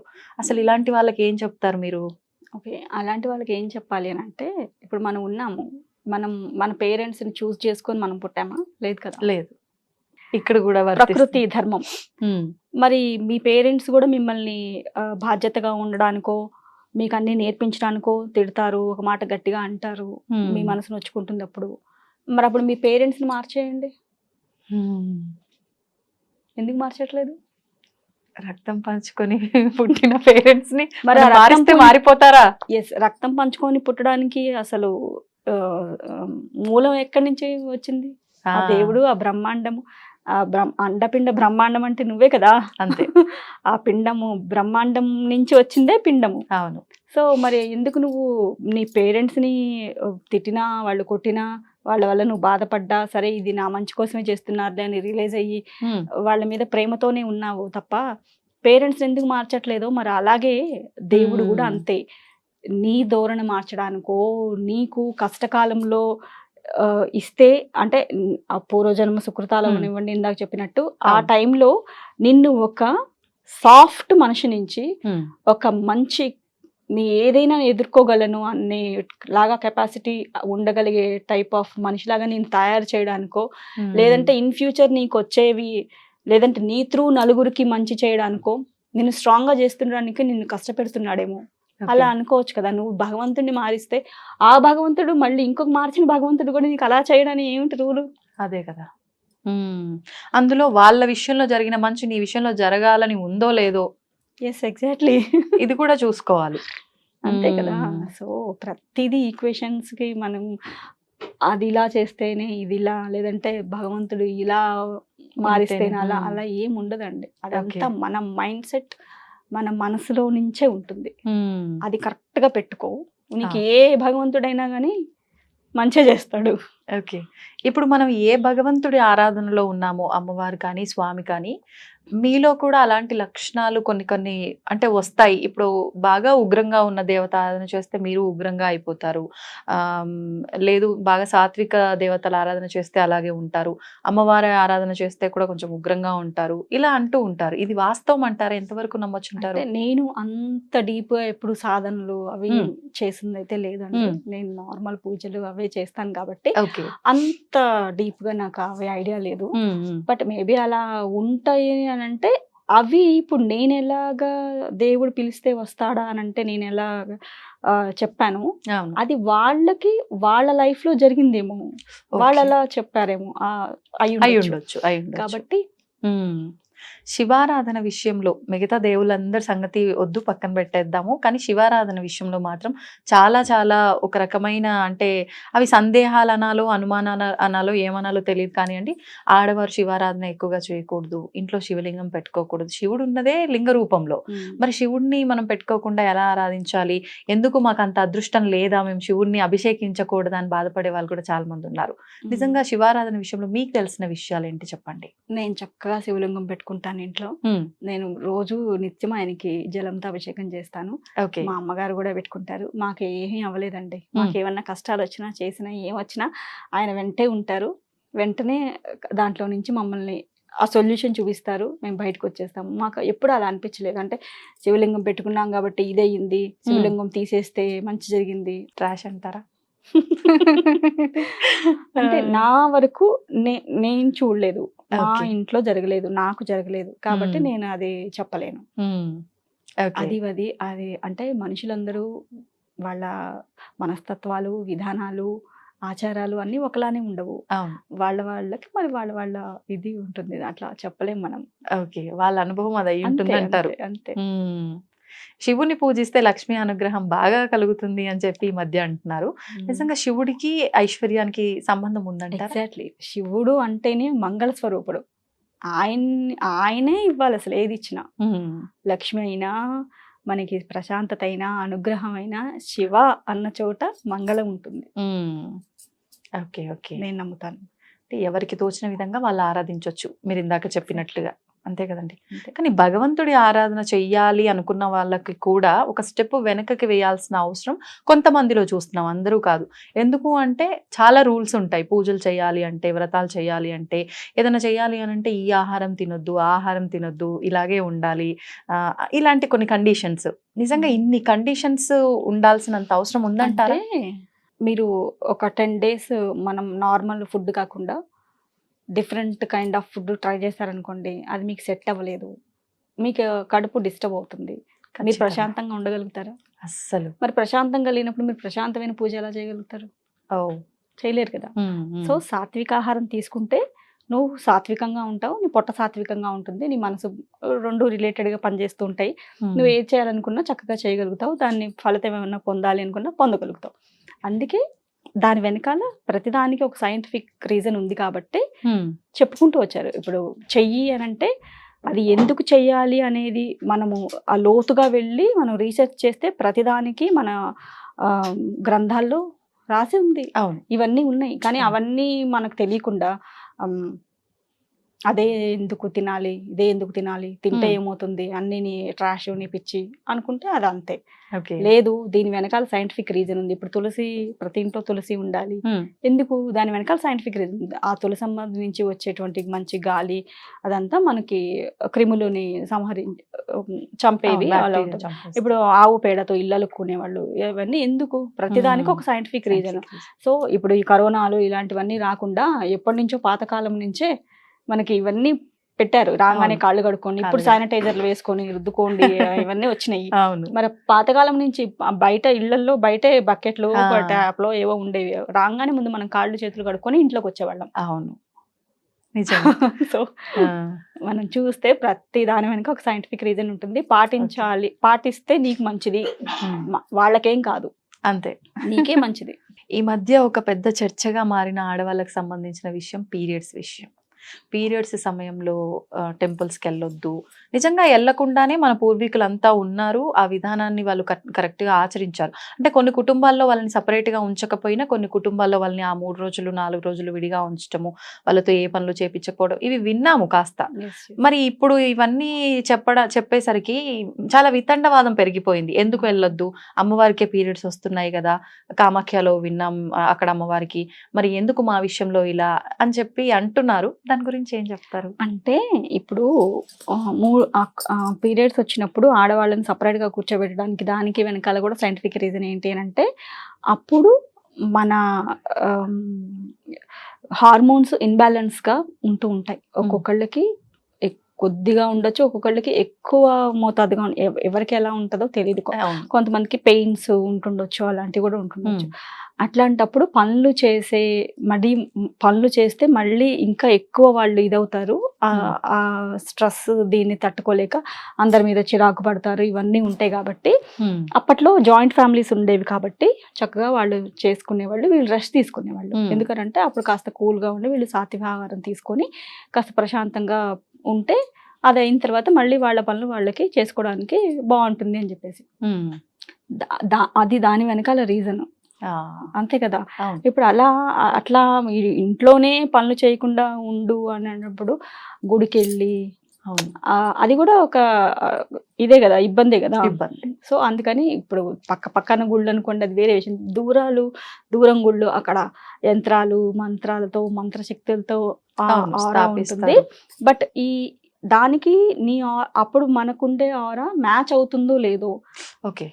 అది కూడా నీకు ఇబ్బంది కలుగుతుందేమో. కదా! అని వాళ్ళు ఇవన్నీ పెట్టడానికి రీజన్. ఓకే. అది తెలుసుకోకుండా గుడికి ఎందుకు వెళ్ళకూడదు అప్పుడు అని భీష్మించుకుంటే మిగతా సమయంలో మా బాగా వెళ్తారు, ఇప్పుడే వెళ్ళలేదు వద్దన్నారు అని చెప్పి వితండవాదం Yes. కదండి. కదా. అంటే సొసైటీ అంతా ఇలాగే తయారైపోయింది చాలా వరకు. అందుకే మ్మ్. మీకు తెలియకపోతే తెలుసుకోండి, తెలుసుకొని ఆచరించడానికి ప్రయత్నించండి. మ్మ్. తెలుసుకోకుండా వితండవాదం చేయడం వల్ల తప్పు. మనకి వచ్చేది ఏమీ ఉండదు. మ్మ్. మనమే లాస్ అవుతాం, అన్నిటికీ అంతే. మనమే స్ట్రగుల్ అవ్వాల్సి వస్తుంది. అంతే. ఈ మధ్య అంటే అది రీసెంట్ ఓల్డ్ తెలియదు కానీ నేను మీ రీల్స్ లో కాశీకి సంబంధించి మీ పిల్లలది ఒకటి రీసెంట్ గానే రీసెంట్ 2 days బ్యాక్. ఓ ఓకే ఓకే. ఏంటది నిజంగా జరిగింది? ఎస్, నిజంగా జరిగింది. ఓకే వాళ్ళు ఒకసారి. మొన్న కాశీకి వెళ్ళారు వాళ్ళ ఫ్రెండ్స్ తో కలిసి. అక్కడ బాగా 42 degrees ఆఫ్ ఎండ ఉందంట. ఓ. వాళ్ళు ఆ ఘాట్స్ అన్ని ఎక్స్ప్లోర్ చేయడానికి అని వెళ్తే అక్కడ అక్కడ హీట్ కూడా ఎక్కువ ఉంటది అవును. కదా ఘాట్స్ దగ్గర. అవును. ఆ ఈ హీట్ తట్టుకోలేక చిన్న బాబుకి ఎక్కువసేపు నీళ్లు తాకుండా ఉండేటప్పటికి డిహైడ్రేషన్ అయ్యి సన్ స్ట్రోక్ లో అయ్యి కొంచెం జ్వరం, బాగా హై ఫీవర్ వచ్చిందట రాత్రిపూట. తెల్లారితే వీళ్ళు అయోధ్యకి వెళ్ళాలన్నమాట స్వామి దర్శనానికి. ఓకే. అప్పుడు మా పెద్ద బాబు ఫోన్ చేసి చాలా కూల్గా అమ్మ ఇట్లా అయ్యింది, నువ్వేమి టెన్షన్ పెట్టుకోకు, తమ్ముడికి నేను అంతా చూసుకుంటాను. వాడికి నైట్ అంతా స్పాంజింగ్ చేశాను, జ్వరం కంట్రోల్కి వచ్చేసింది, నేను ఆన్లైన్లో టాబ్లెట్స్ అవి కూడా తెప్పించేసాను. ఇక్కడ ఏదైనా హాస్పిటల్ ఇన్ కేస్ తగ్గకపోతే హాస్పిటల్ కూడా తీసుకెళ్తాను, కింద రిసెప్షన్లో అడిగేసి నువ్వేమి ఇది అవ్వకు, మేము వెళ్ళట్లేదు దర్శనానికి. అంటే అప్డేట్ తెలుసుకుంటూ ఉంటాం కదా వెళ్ళారా లేదా అని, ముందే ఇంటిమేట్ చేసి నాకు ఇన్ఫర్మేషన్ పాస్ చేసి నేను తమ్ముడిని చూసుకుంటాను, నువ్వు ఏమీ బాధపడుకో అని చెప్పేసి వాడికి ఫుడ్ కూడా మంచి పెరుగన్నం అని అదంతా తెప్పించి తనే ఎంత చూసుకొని ఒక్క రోజులో జ్వరం కంట్రోల్ అయ్యేలాగా చేశాడండి. నిజంగా మా పెద్ద బాబు నిజంగా అలా చూసే వాళ్ళము కాదో, నేను కొంచెం తల్లి ప్రేమ కదా ఇదైపోయి ఏడుపు వచ్చేసింది చాలా. నిజంగా కూడా మా పెద్ద బాబు ప్రెగ్నెంట్ తో ఉన్నప్పుడు నేను ఎప్పుడు ఈవినింగ్ సుందరకాండ వినేదాన్ని దీపారాధన చేసుకొని. ఒక్కటే అనుకునేదాన్ని, నా పిల్లలు మంచి ధర్మబద్ధంగా ఉండేటువంటి పిల్లల్ని స్వామి అని ఆ రాములు వారిని కోరుకునేదాన్ని నేను. అట్లా నిజంగా అంటే వాడు ఎప్పుడన్నా ఇలా బొట్టు పెట్టుకొని అలా చేస్తే రాముడిలాగే ఉన్నవరా అంటూ ఉంటాను అనమాట. నిజంగా అది జరిగింది, అది ఎందుకు మనం చేయకూడదు అని చేసాము. మా చిన్నబాబు నిజంగా ఎందుకో తెలీదు, చిన్నప్పటి నుంచి నాకు ఇంట్లో ఒక కృష్ణుడిది క్యాలెండర్ ఉండేది అనమాట. అట్లా బొద్దుగా అలానే ఉండేవాడు మా చిన్నబాబు చిన్నప్పుడు. సో వాడిని చూస్తే అలా కృష్ణుడిని చూసినట్టు, మా పెద్ద బాబుని చూస్తే అంటే తను ప్రశాంతంగా తన సిచ్యువేషన్స్ ని హ్యాండిల్ చేసే పద్ధతి అవన్నీ చూస్తే రాములు వారు ఎలాగా ఆయన అప్పట్లో ఉన్నారో అట్లా, అంటే అంత అని కంపారిజన్ కాదు కానీ తల్లి ప్రేమ, తల్లి మనసు అలా అనిపిస్తుంది. అవునవును, మీరు అంటున్నారు మీకు తల్లి ప్రేమ మీకు అనిపించచ్చు కానీ నిజంగా అంటే ఆ గెటప్ లో అలా నామం పెట్టినట్టుగా చూపిగానే మాకు కూడా నిజంగా ఒకసారి చేతులు దండం పెట్టాలి, నిజంగా స్వామి ఉన్నాడా నాకు ఆ ఫీలింగ్ వచ్చింది ఆ రీల్ చూసినప్పుడు. మీరు ఇక్కడ 2 మెసేజ్లు ఇచ్చారు. అంటే సుందరకాండ పారాయణం నేను అప్పుడు చేయటం వల్ల అంటే గర్భంతో ఉన్నప్పుడు ఆధ్యాత్మికంగా మీరు ఉండగలిగితే ఇంత మంచి సంతానం మీకు లభిస్తుంది అనే ఒక మెసేజ్ ఇచ్చారు. బాబు నుంచి తీసుకుంటేనేమో నేను కృష్ణుడికే సేవ చేస్తున్నానమ్మా, అంటే మానవ సేవే మాధవ సేవ అన్నారు కదా, అంటే ఒక రకంగా మీరు సేవ చేస్తే బాగుంటుంది అనే మెసేజ్. అసలు ఈ మధ్యకాలంలో ఎలా అయిపోయిందంటే ఎవరికన్నా ఏదైనా మంచి చేస్తే అది రివర్స్ లో నాకు చెడుగా అవుతుంది, వాళ్ళు పలానా ఇబ్బందిలో ఉన్నారు, 10 రూపాయలు సహాయం చేసాం, అది నా నెత్తి మీదకి ఏదో రకంగా ఇబ్బందిగా వస్తుంది, ఇలాంటి ధోరణి ఎక్కువగా ఉంది. అసలు నిజంగా సేవ చేయటం ఎంతవరకు కరెక్ట్ ప్రస్తుతం ఈ కలియుగంలో? సేవ అనేది చేస్తే మనకి మంచి జరుగుతుందా, లేదంటే మనల్ని 10 మంది 10 రకాలుగా అనుకుంటారేమో అనుకుంటే మనం అక్కడే ఉండిపోతామండి. మనం చెయ్యము, అవతల వాళ్ళని చేసేవాడిని చెయ్యనియము. అందుకే అంటారు పెద్దవాళ్ళు, చెరపకురా చెడేవు అని. అంటే ఎగ్జాక్ట్లీ అదే. ఇప్పుడు నువ్వు చెయ్యవు, వేరే వాళ్ళు చేస్తున్న వాళ్ళని రాళ్ళేస్తావు ఎందుకు? అవును, సరే వాళ్ళు అలా చెయ్యట్లేదు, నువ్వు చేసి చూపించు. నేను అదే అంట, నువ్వు చెయ్యవు, వేరే వాళ్ళు చేస్తున్న వాళ్ళని చెయ్యనివ్వు, వాళ్ళు చేసేది నీకు నచ్చట్లా, నీ దూరంలో నువ్వు చెయ్యి, నువ్వు చూపించు, అప్పుడు నేను ఓకే శభాష్ అని మెచ్చుకుంటాను అని చెప్పేసి అంట. అందుకే ఎప్పుడు కూడా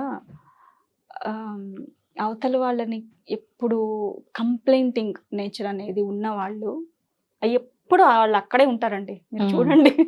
అవును. కంప్లైంటింగ్ నేచర్ అనేది నువ్వు ఉంది నీతో అంటే అది స్వతహాగా కొంతమందికి ఉంటుంది. ఉంటుంది ఉంటుంది. వాళ్ళు అట్లానే ఉంటారు.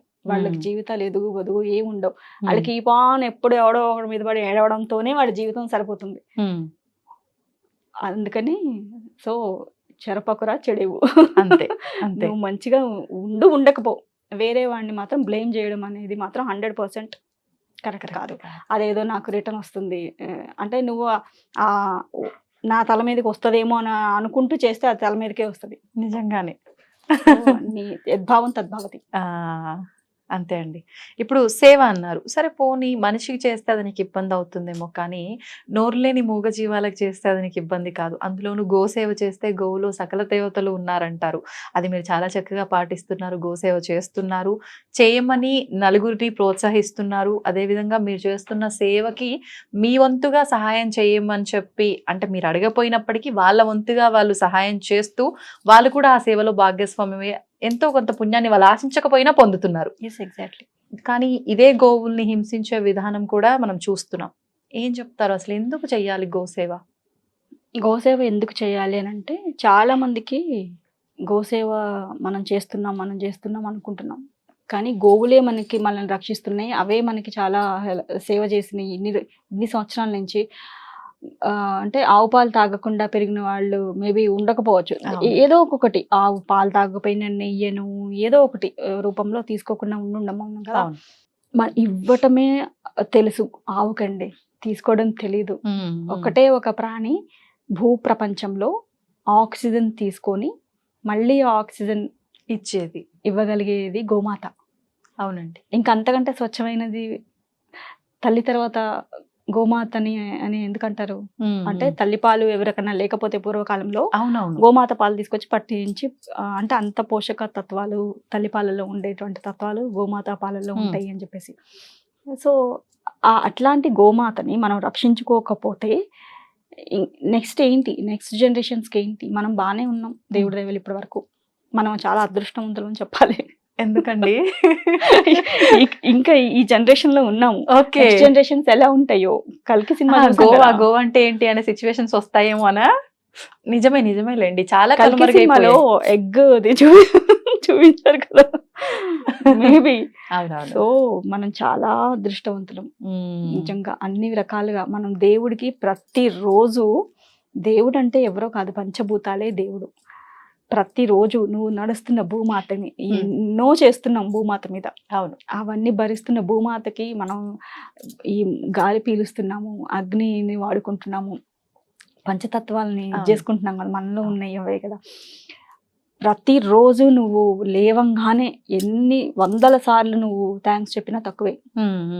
అట్లాంటిది ఏమిస్తున్నాడు దేవుడు మనం గోమాతలకి ఎందుకు చేయాలి అని అంటే అది కరెక్ట్ కాదు. ఇప్పుడు ఎవరైతే ఎందుకు చేయాలి నాకు తెలిసి ఎవరు అన్నారు, చేస్తున్న వాళ్ళు కూడా వాళ్ళకి నేను నిజంగా మనస్ఫూర్తిగా వాళ్ళకి కూడా రోజు థ్యాంక్స్ చెప్పుకుంటాను. అంటే ఈ ద్వారా నా ఛానల్ త్రూ ఒకళ్ళకి మంచి చేయటమే కాకుండా నన్ను గోమాతల వరకు సేవ చేసేంత వరకు, నాతో ఒక 10 మంది వెనకాల నడిపించే వరకు భగవంతుడు తీసుకెళ్తున్నాడు అని అంటే జస్ట్ మనది ఏమీ లేదు. నేను ఒక మీడియేటర్ని మాత్రమే ఆయనకి. నిన్ను మనల్ని ఒక కార్యక్రమానికి ఆయన పిక్ చేసుకోదలుచుకుంటే మనల్ని పిక్ చేసుకుంటారు. అది మనము ఆయన ఇచ్చిన ప్రసాదంగా భావించి మనం చేయగలిగితే ధన్యులు. అదే నేను అనుకుంటా ఏ రోజు కూడా. ఎంతో మంది నాకు చాలా బ్లెస్సింగ్స్ ఇస్తుంటారు, పిల్లలకి అందరికీ కూడా. సో అది నా తల్లిదండ్రులు నాకు ఇచ్చినటువంటి మహాప్రసాదం, ఆ భగవంతుడు నాకు ఇచ్చినటువంటి అమ్మవారి దయ అని అనుకుంటాను. అందరి వల్ల సాధ్యం కాదు నిజంగా, ఆయన అనుగ్రహం ఉంటేనే ఇంత దగ్గరగా. గత చాలా ఇయర్స్ నుంచి నేను ఇండివిజువల్ గా గోసేవ చేసేదాన్ని. అప్పుడు అనుకునేదాన్ని, గోమాతకి దండం పెట్టుకునేదాన్ని, అమ్మ నీకు ఇంతవరకే కాకుండా నేను ఇంకా ఏం చేయగలుగుతానో నాతో చేయించు అని సూపర్ దండం పెట్టుకునేదాన్ని. అది తదాస్తు నేను గోమాత నాకు బ్లెస్సింగ్స్ ఇచ్చేసిందేమో, అందుకే నేను నాకు చేతనైనంత వరకు నేను చేయగలుగుతున్నాను. దీన్ని ఇంకా ముందుకు తీసుకెళ్ళాలి. అంటే ఇది సొంతంగా గోశాల ఉందా అండి? సొంతంగా లేదు. ఇప్పుడు మీరు చూపిస్తున్న ఈ గోశాల ఇదంతా ఎక్కడ ఏంటి? అది ఇక్కడ నాగార్జున సాగర్ రోడ్ లో ఓకే. ఇబ్రహీంపట్నం అనే ఊరు ఉంది. ఆ ఊరు లోపలికి ఒక 3 కిలోమీటర్స్ లోపలికి నాగేన్పల్లి అని చెప్పేసి అక్కడ ఉంది గోశాల. నాగిరెడ్డిపల్లి, నాగేన్పల్లి. నాగేన్పల్లి. ఓకే, నాగేన్పల్లి మ్మ్. అక్కడ ఉంది గోశాల. ఆ గోశాలకి మేము రెగ్యులర్ గా ఏదైతే ఛానల్ త్రూ మా హస్బెండ్ సంపాదనలో నుంచే ఎప్పటి నుంచో మేము కొంత కాంట్రిబ్యూట్ చేసి గోసేవకి ఇచ్చేవాళ్ళము. ఓకే. ఇప్పుడు దాతలు ఎవరైతే చేస్తున్నారో Hmm. అవన్నీ కూడా ఒక దగ్గర క్లబ్ చేసి ప్రతి మంత్ వాటికి ఒక 5 టైప్స్ ఆఫ్ దానా ఉంటుందన్నమాట. ఆవులు పౌష్టికంగా ఉండడానికి. అవి అంటే గడ్డి కాకుండా అవి Okay. దాంట్లో గడ్డిలో కూడా మిక్స్ చేసి పెట్టొచ్చు, సపరేట్ గా కూడా తడిపి పెడతాం అన్నమాట వాటిని. మ్మ్. అవి మేము మేమే స్వయంగా మార్కెట్కి వెళ్ళి మ్మ్. వాటిని ట్రక్లో నింపుకొని ఆ బస్తాలన్నింటినీ ఆ రోజు మేము స్వయంగా వెళ్ళి వాడి కడుపు నిండా అన్ని తినిపించి ఓకే. వాటిని అక్కడ ఉన్న గోడౌన్స్లో ఉంచి ప్రతిరోజు పెట్టేలాగా చేసి వస్తున్నాము. మ్మ్. సో అది కాకుండా మొన్న రీసెంట్గా బక్రీద్ అప్పుడు కొన్ని గోవుల్ని రెస్క్యూ చేయడం కూడా అవును, జరిగింది. అవును. ఒక 6 గోవుల్ని. అది ఎప్పటి నుంచో అనుకున్నాను అనమాట నేను. మ్మ్. ఆ, అంటే ఏదో ఒక కనెక్టివిటీ ఉంటుంది కదా, నేను సేవ్ చేసిన గోమాత అంటే అట్లా చేయాలి అని. అంటే 10 ఆవులు అనుకున్నాము, బట్ ఉన్న బడ్జెట్ ప్రకారం ఒక 6ని సేవ్ చేయగలిగాము, రెస్క్యూ చేసి ఓకే. తీసుకురాగలిగాము. ఓకే. ఎంత ఆ రోజంతా ఒక 42 degrees ఎండ, మార్నింగ్ వెళ్ళాము రెస్క్యూ అక్కడ అన్ని చేసుకొని మళ్ళీ తీసుకొచ్చేటప్పుడు వాళ్ళు పోలీసులు అంతా ఆపడము ప్రతి చోట.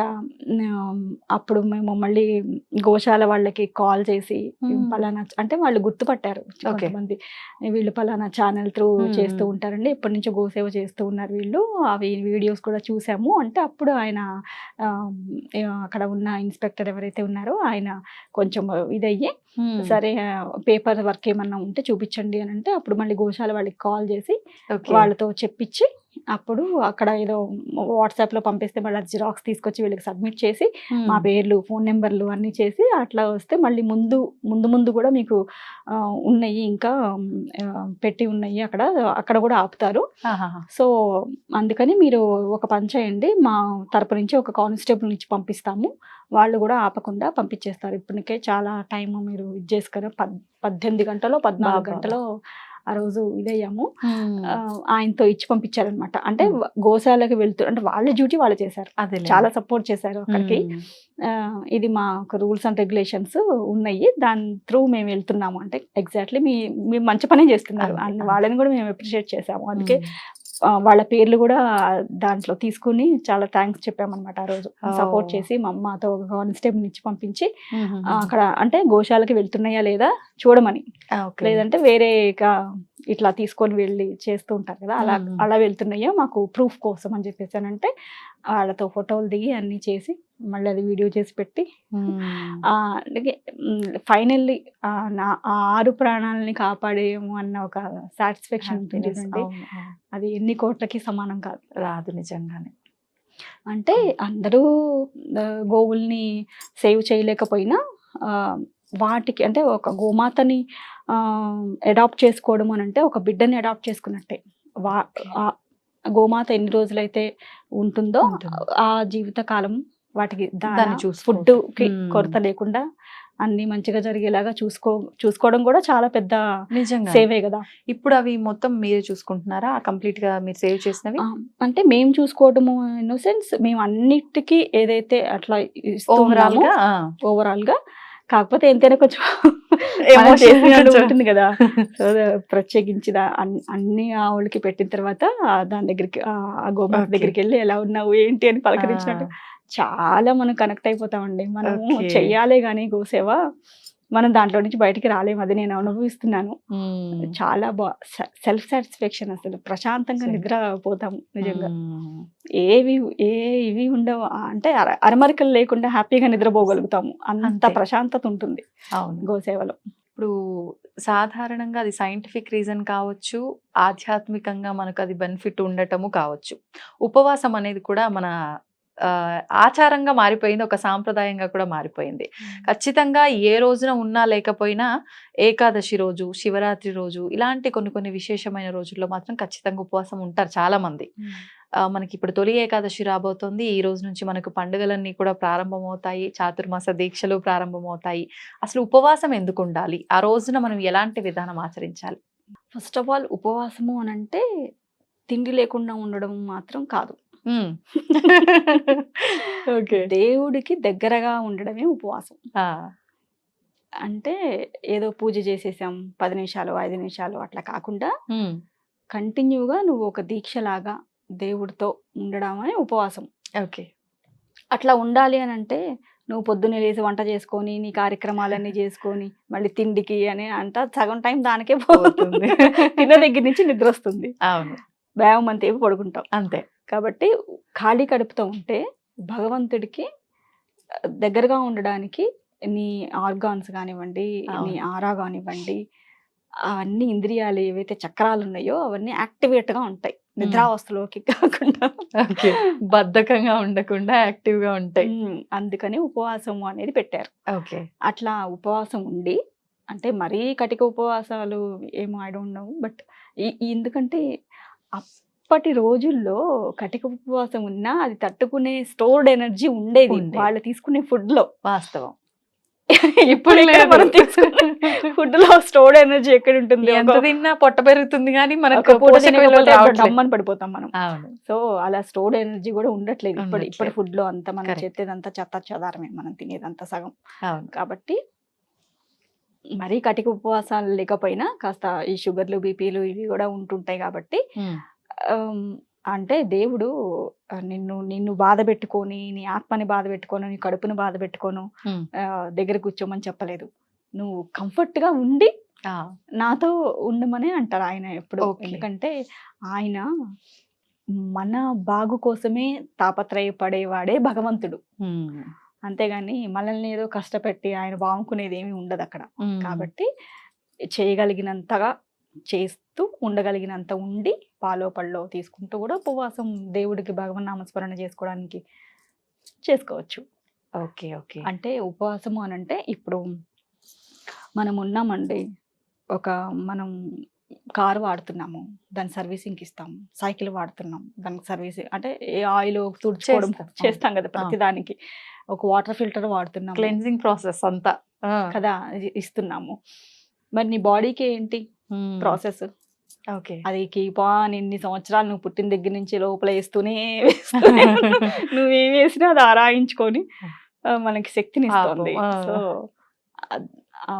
అదే అంటే డీటాక్సినేషన్ అవ్వడానికి ఆ చక్రాస్ అన్నీ కూడా ఇదవ్వడానికి నువ్వు కాస్త వాటికి లోపల ఉండే వాటికి కూడా కాస్త ఆరాం ఇస్తే ఇప్పుడు ఒక రోజంతా మనం విపరీతంగా ఏదైనా దేనికన్నా కష్టపడి ఇదవుతాము, నెక్స్ట్ డే అంతా పడుకుంటామా లేదా? అంతే, ఖచ్చితంగా రెస్ట్, ప్రాణం తెలియకుండా పడుకుంటాం మనం. అవును. తర్వాత మళ్ళీ రీస్టోర్ అయ్యి ఎనర్జెటిక్ గా చేస్తాం.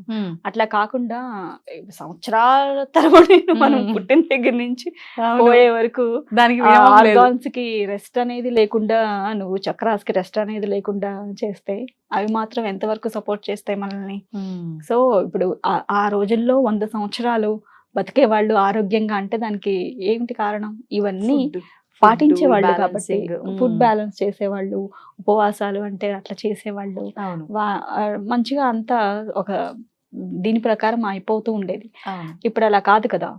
ఒక 30 years బ్యాక్ తీసుకుంటే నిజంగా ఏది పెద్దవాళ్ళు చెప్పినా, ఇంట్లో ఏం జరుగుతున్నా చిన్న పిల్లలైనా ముసలి వాళ్ళైనా అందరూ దాంట్లో ఇన్వాల్వ్ అయిపోయేవారు. ఎందుకు చెయ్యాలి, చెయ్యము, ఇలాంటి వితండవాదాలు లేవు.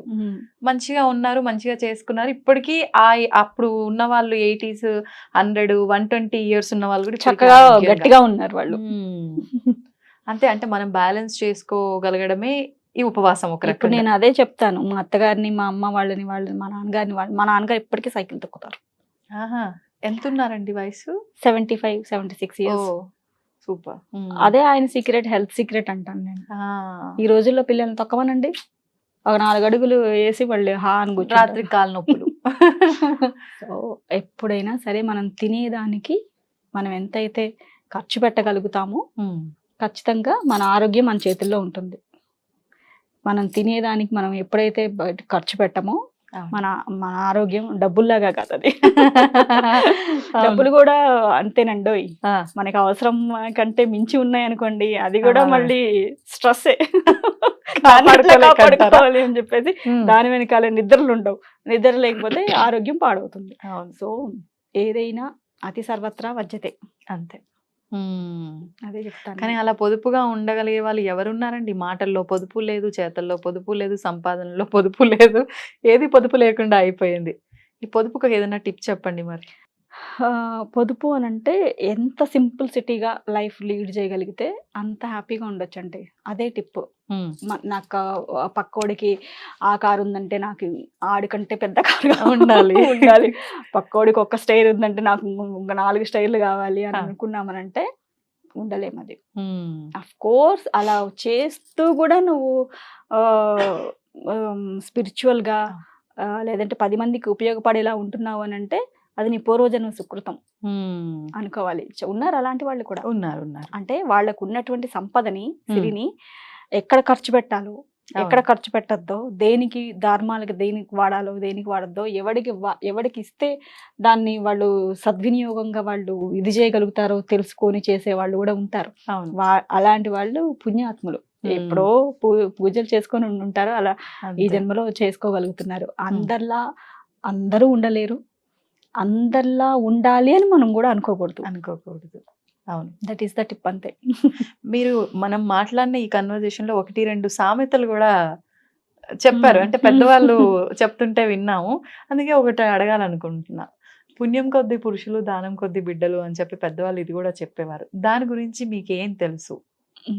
అంటే పుణ్యం కొద్దీ పురుషుడు అని అంటే మనం పుణ్యం చేసుకుంటే మంచి మన అడుగుజాడల్లో అంటే మనసును మనసై బ్రతుకున బ్రతుకై ఉండేటువంటి పురుషుడు నీకు దొరుకుతాడు. అదే అంటే ఒక అమ్మాయికి ఒక పేరెంట్స్ని అన్ని సంవత్సరాలు ఎంతో అల్లారు ముద్దుగా పెరిగి ఒక ఇంట్లో ఉండి అందరితో కనెక్టివిటీ ఉండి ఆ బంధాలన్నింటినీ పక్కన పెట్టి ఆల్ ఆఫ్ ద సడన్ ఒక కొత్త ఫ్యామిలీ, ఒక కొత్త వ్యక్తితో మనం ఇది చేయగలుగుతున్నాము అని అంటే అక్కడ ఎలాంటి పరిస్థితుల్లో కూడా నేను నీకుంటూ ఉన్నాను అని ఒక మనిషి సపోర్ట్ ఉండగలిగేటువంటి భర్త రావడం అనేది చాలా నిజంగా కూడా అది పూర్వజన్మ సుకృతమే. అలా పెద్దవాళ్ళు చెప్పారు అని అంటే నిజంగా కూడా అది ఉంటుందేమో. అలా ఉన్న భర్త రావడం అనేది చాలా అదృష్టం. అట్లాగే భర్తతో పాటు పిల్లలు కూడా అలాంటి వాళ్ళే పుట్టారనుకోండి, లేదు అని అంటే ఎంతైనా పిల్లలు పుట్టిన తర్వాత కాస్త పిల్లల మీదే ఎక్కువ మనకి ప్రేమ అవన్నీ ఉంటుంటాయి కదా. అరే నేను ఇన్ని సంవత్సరాలు వీళ్ళ కోసమే నా జీవితాన్ని అంతా ధారపోసా, ఎన్నిటినో వదులుకున్నా, ఎన్నో సాక్రిఫైజులు చేశా, తీరా చూస్తే వీళ్ళేంటి ఇలా అయ్యారు అన్న బాధ లేకుండా నీ పిల్లలు నీకు 100లో ఒక 50% ఉన్నా చాలు. అంతే. అది మంచి అంటే సాటిస్ఫాక్షన్ లైఫ్ అనేది చెప్తాను నేను. ఈ 2 బ్యాలెన్సింగ్గా ఉన్నటువంటి ఒక స్త్రీ ఖచ్చితంగా అదృష్టవంతురాలే. ఆవిడ పూర్వజన్మలో దానాలు ధర్మాలు చేసుకుంటాం బట్టే పుణ్యం కొద్దీ పురుషుడు, దానం కొద్దీ బిడ్డలు పుట్టుంటారేమో. అది కూడా నమ్మాలి. ఓకే. ఇప్పుడు ఏదో అంటే లవ్ మ్యారేజెస్ అని అదని ఇదని చెప్పి మేమే అంటే నిర్ణయించుకున్నాం మా కాబోయే భార్యను కానీ భర్తను కానీ ఇలా ఫీల్ అయిపోతున్నారు తెగ. అంటే ఇదంతా మనం గత జన్మలో చేసిన దాన్ని బట్టే క్రియేట్ అయ్యింది, లేదు అంటే స్వర్గంలోనే నిర్ణయించబడ్డాయి పెళ్ళిళ్ళు అంటూ ఉంటారు. ఎలా తీసుకోవచ్చు అంటారు ఇది? అంటే ఇప్పుడు స్వర్గంలో నిర్ణయించబడి అని మనకు పెద్దవాళ్ళు ఎందుకు చెప్తూ ఉంటారంటే, ఒక బంధం అనేది పెళ్ళి అనేది అయిన తర్వాత చిన్న చిన్న వాటికో అదనో ఇదనో లేదంటే ఇంకేవేవో రీజన్స్ ఉంటాయి. పిల్లలు పుట్టలేదని కొంతమంది వేధించే వాళ్ళు ఉంటారు. అట్లాంటి వాళ్ళు కూడా ఉంటుంటారు కదా. సో అది పెద్ద రీజన్ లాగా చూపిస్తారు వాళ్ళు. చూపించి మరి మాకెలా, నాకు వంశోద్ధారకుడు కావాలి కదా, మరి ఎలా అని చెప్పేసి వేరే పెళ్లి చేయడం. మరి ఆ అమ్మాయి పరిస్థితి ఏమిటి కదా. అవును. సో అందుకని ఇట్లాంటివన్నిటినీ కూడా దాటి ఒక బంధం అనేది ముందుకు కొనసాగగలగాలి అని చెప్పడానికో ఏమో మరి స్వర్గంలోనే నిర్ణయించబడతాయి కాబట్టి మీరు ఇది మీ ఇష్టానికి చేసుకునేది కాదు అని పెద్దవాళ్ళు అలా చెప్పేవాళ్ళేమో మరి. అయ్యుండొచ్చులేండి, వాళ్ళు నిలబెట్టడానికే చూస్తారు ఏదైనా కాబట్టి. 100 అబద్ధాలు ఆడి ఒక పెళ్లి చేయండి అని చెప్తారు కదా. అవును. కానీ అబద్ధాలు ఆడడం కూడా తప్పే అంటారు కదండి. ఎస్, అబద్ధము ఎప్పుడు ఆడాలి నువ్వు? ఉమ్, అవతల మనిషికి ఒక మంచి జరుగుతోంది, నీ ఉమ్, కుటుంబ సభ్యులకు ఒక మంచి జరుగుతోంది, దానివల్ల వాళ్ళు బెనిఫిట్ అవుతున్నారు, ఖచ్చితంగా ఆడు. ఉమ్. 100% ఆడు. అది అతికినట్టు ఆడు అని చెప్తాను నేనైతే, గోడ కట్టినట్టు ఆడు. దానివల్ల నీకు వచ్చే ఇబ్బంది ఏం లేదు. ఓకే. వాళ్ళు రేపటి రోజున బాగున్నారంటే వాళ్ళ బ్లెస్సింగ్స్ నువ్వు వాళ్ళు ఇవ్వకపోయినా నీకు ఉంటాయి, ఉమ్, ఉమ్. అంతే కదా. ఓకే. అవును, అవును. సో ఒకళ్ళ లైఫ్ పాడవుతోంది, ఒకళ్ళు నీ అబద్ధం వల్ల ఒకళ్ళ జీవితం నాశనం అవుతుంది, ఉమ్, అప్పుడు ఖచ్చితంగా తప్పు, ఓకే. అంతే కదా. అవును, అవును. సో ఇప్పుడు కృష్ణ పరమాత్ముడు అదే చెప్తాడు. ఆయన అబద్ధాలు అంటే ఆయన అంటారు ఆయన లీల, అవును. దాన్ని మనం అబద్ధం అని ఎలా అనుకుంటాము. ఉమ్, సో ఆయన ద- పాండవులకి ఏమేం చేయాలనుకున్నారో అవును. ఆయన చేయకుండా, ఆయన అస్త్రాలు పట్టకుండానే ఆయన చేయగలిగాడు. అది చేయగలిగాడు. మరి ఆయన లీల కదా. అంతే. అట్లానే నువ్వు కూడా చేయొచ్చు. ఉమ్, అది సందర్భానుసారం, సమయానుసారం, ఉమ్, అవతల వ్యక్తులను బట్టి అబద్ధం ఆడాల్సి వస్తే అవును. ఖచ్చితంగా ఆడొచ్చు. దాని వల్ల వచ్చే ఇబ్బంది ఏం లేదు. ఇబ్బంది లేనటువంటి ఒక అబద్ధం మంచిదేనండి. మంచిదే. మంచి చేసే చెడు ఏదైనా కూడా చెడు కాదు, మంచే. ఎగ్జాక్ట్లీ, సింపుల్ గా మరొక చెప్పాలంటే. మంచిదే అన్నట్టు.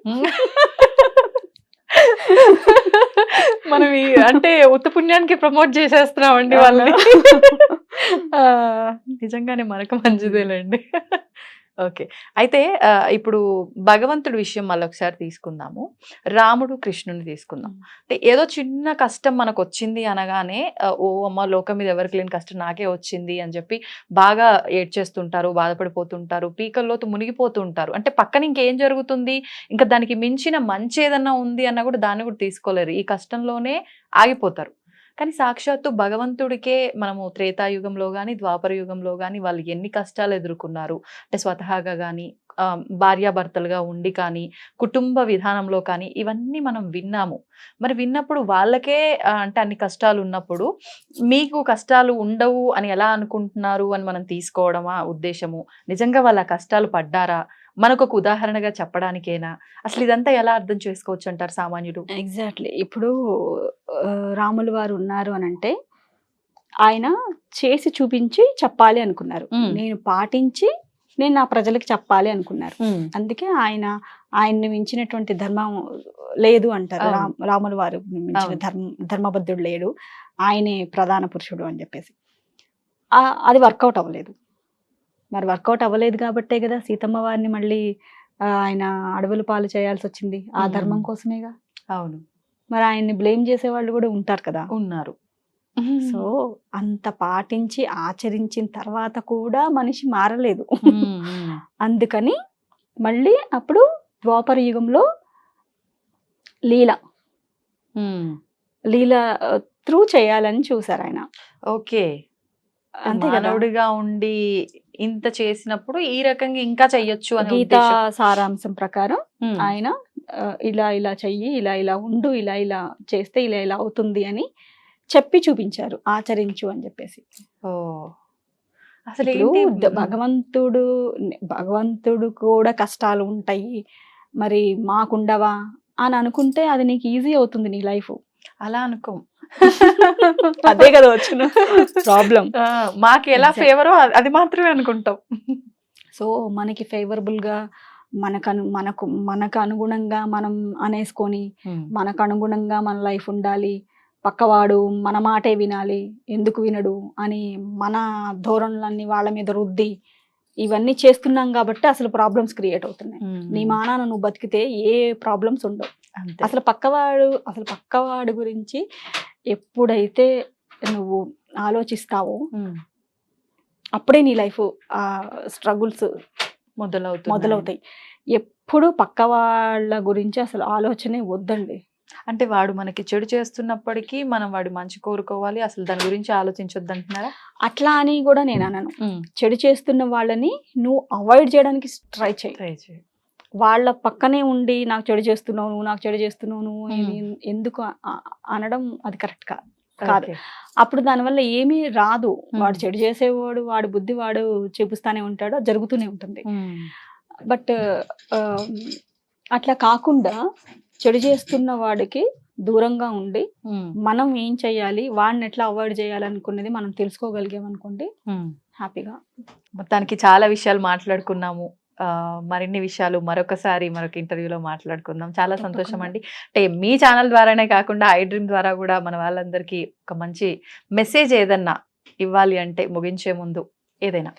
తప్పకుండా. మెసేజ్ అని అంటే ఇప్పుడు నేను ఏదైతే చేస్తున్నానో 10 మందికి మంచి జరుగుతుంది అనుకుంటే ఆ మంచిని 10 మందికి పంచాలన్నదే ఉద్దేశం ఎవరు చేసినా. సో అట్లా మనం చేసే ఒక మంచి పనికి ఒక నలుగురు యాడ్ ఆన్ అయ్యి దాన్ని ముందుకు తీసుకెళ్ళగలిగితే మన ధర్మం బాగుంటుంది, మన కుటుంబం బాగుంటుంది. ఫస్ట్ మన కుటుంబం బాగుంటే మన ఊరు, మన పక్క వాళ్ళు బాగుంటారు, మన పక్క వాళ్ళు బాగుంటే మన ఊరు బాగుంటుంది, మన ఊరు బాగుంటే మన దేశం బాగుంటుంది, మన దేశం బాగుంటే ప్రపంచం అంతా బాగుంటుంది అన్నట్టు కనిపిస్తుంది మనకి. అట్లా కాకుండా ఫస్ట్ కుటుంబ వ్యవస్థ నుంచి ఏదైనా స్టార్ట్ అవుతుంది. సో మేము నలుగురం చేయడానికి రీజన్ అదే. మీ నలుగురు చేస్తారు చాలా అంటే మనం ఏదైతే చేస్తున్నామో మన పిల్లలు అది ఫస్ట్ ఇష్టం లేకపోవచ్చు, ఇష్టం ఉండొచ్చు, కానీ అమ్మ వాళ్ళు చేస్తున్నారు కాబట్టి ఇదేంటో చూద్దాము అని అయితే స్టార్ట్ చేస్తారు. అది మంచిగా అనిపించింది అనుకోండి వాళ్ళకి, ఖచ్చితంగా దాన్ని లెగసీ కంటిన్యూ అవుతుంది. అది కంటిన్యూ అయితే మన ధర్మం నిలుస్తుంది. మన ధర్మానికి మనం ఏదో పాటుపడాల్సిన అవసరం లేదు. మన కుటుంబ వ్యవస్థే మన ధర్మాన్ని ముందుకు తీసుకెళ్లేలాగా మనం చేయగలుగుతాం. ఫస్ట్ నువ్వు బాగుండు, నీ కుటుంబాన్ని బాగుండేలాగా చూడు, నీ పిల్లల్ని నువ్వు ఎవరినైతే కన్నావో వాళ్ళని బాగుండేలాగా చూడు. అంతేగాని నీ మన సుఖాలకో నీ స్టేటస్ కోసము అట్లా అవతల వాళ్ళని పాడు చేస్తున్నాం కాకుండా ఉంటే చాలు. ఇప్పుడు మేము గోసేవ చేయడానికి రీజన్ ఏంటి అని అంటే, గోవుల్ని సంరక్షించాలి అనుకుంటూ ఉంటే అది జరిగేది వెనుక నుంచి జరుగుతూనే ఉంది. సంరక్షణ అని అంటే ఏంటి అని అంటే, గోవుని మనము ఒక తల్లిదలాగా భావించాలి. మన తల్లిదండ్రుల్ని మనం ఎంతైతే ప్రేమిస్తామో గోవుల్ని కూడా మనం అంతలాగా అలా ప్రేమించగలిగితే, ఆ తల్లిని మనం కాపాడుకోగలిగితే ఆ తల్లి మన భూమిని కొన్ని రోజులు ఎక్కువలా మనం ఇప్పుడు ఎలాగైతే సుఖంగా ఉండగలుగుతున్నామో మన నెక్స్ట్ జనరేషన్స్ సుఖంగా ఉండేలాగా కాపాడగలగడానికి గోమాత చేస్తుంది. అలాంటి గోవుని కాపాడుకోలేనప్పుడు అది మన దౌర్భాగ్యం. కాబట్టి గోసేవ చేయడానికి మెయిన్ రీజన్ అదే. సో ఎవరైతే మేము చేస్తున్న కంటెంట్ని మెచ్చుకొని మేము చేస్తున్న సేవని అంటే ఛానల్ త్రూ చేస్తున్న ఆ సేవని ముందుకు తీసుకెళ్ళడానికి మాతో 10 అడుగులు వేస్తున్నారో వాళ్ళందరికీ మనస్ఫూర్తిగా వాళ్ళకి నేను నా కృతజ్ఞతలు తెలుపుకుంటున్నాను ఈ ఛానల్ త్రూ. ఇంకా ఇలా ఇది ముందుకు జరిగేలాగా వాళ్ళు అంటే ఎంతో మంది బ్లెస్సింగ్స్ కూడా ఇస్తుంటారు. అలా బ్లెస్సింగ్స్ ఎప్పుడు ఉండాలని కూడా కోరుకుంటాను. వాళ్ళు చేస్తున్నది కూడా అంటే చాలామందికి ఈ గోశాలలు మాకు దగ్గర లేవు, అందుకని మీ ద్వారా మేము చేయగలుగుతున్నాము అనే వాళ్ళు ఉంటారు కదా. వాళ్ళు నిజంగా వాళ్ళకి లేని దాన్ని కూడా ఒకళ్ళ త్రూ వాళ్ళు చేయగలుగుతున్నారు కదా, అదే చాలా గొప్ప సేవ. సో మీ ఛానల్ త్రూ వాళ్ళందరికీ కూడా నేను ధన్యవాదాలు తెలియపరచుకుంటున్నాను.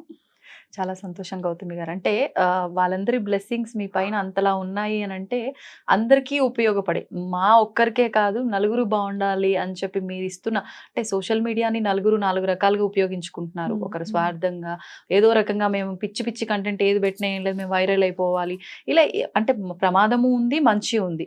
మీరు వాటి జోలికి వెళ్లకుండా మాకు మంచి జరగాలి, మాతో పాటు నలుగురు బాగుపడాలి, సమాజం బాగుపడాలి అనే ఉద్దేశంతో చేస్తున్న ఈ ప్రయాణం వాళ్ళందరికీ నచ్చింది, అందరూ అంగీకరించారు కాబట్టి ఆ బ్లెస్సింగ్స్ మీకు ఇంత జెన్యూన్ గా వస్తున్నాయి. ఇవి ఇంకా కంటిన్యూ అవ్వాలి, అవుతాయి. చాలా సంతోషం అండి. ధన్యవాదాలు. ధన్యవాదాలు మీకు కూడా. And for more videos, please subscribe to iDream channel. Subscribe to iDream Media. Please subscribe to iDream. Please subscribe to iDream. Please subscribe iDream. And please subscribe to iDream. For more videos, subscribe to iDream. please like, share and subscribe to the channel. Congratulations, iDream. Subscribe to iDream. Subscribe to iDream. So subscribe to iDream Media. iDream ki iDream team andarki huge congratulations. Please subscribe iDream Media. Please subscribe to iDream. Subscribe iDream. Please subscribe to iDream. I dream అంటే నా కళల channel subscribe చేసుకున్న నోరు తిరుగుతలేదు, మీరైతే గంట గుర్తు కొట్టండి. For more such videos, please subscribe to iDream. Subscribe to iDream. Please subscribe to iDream. Please subscribe iDream Media. Please do subscribe to iDream. Please subscribe to iDream Media. For best entertainment and information, please subscribe iDream. And don't forget to subscribe to iDream.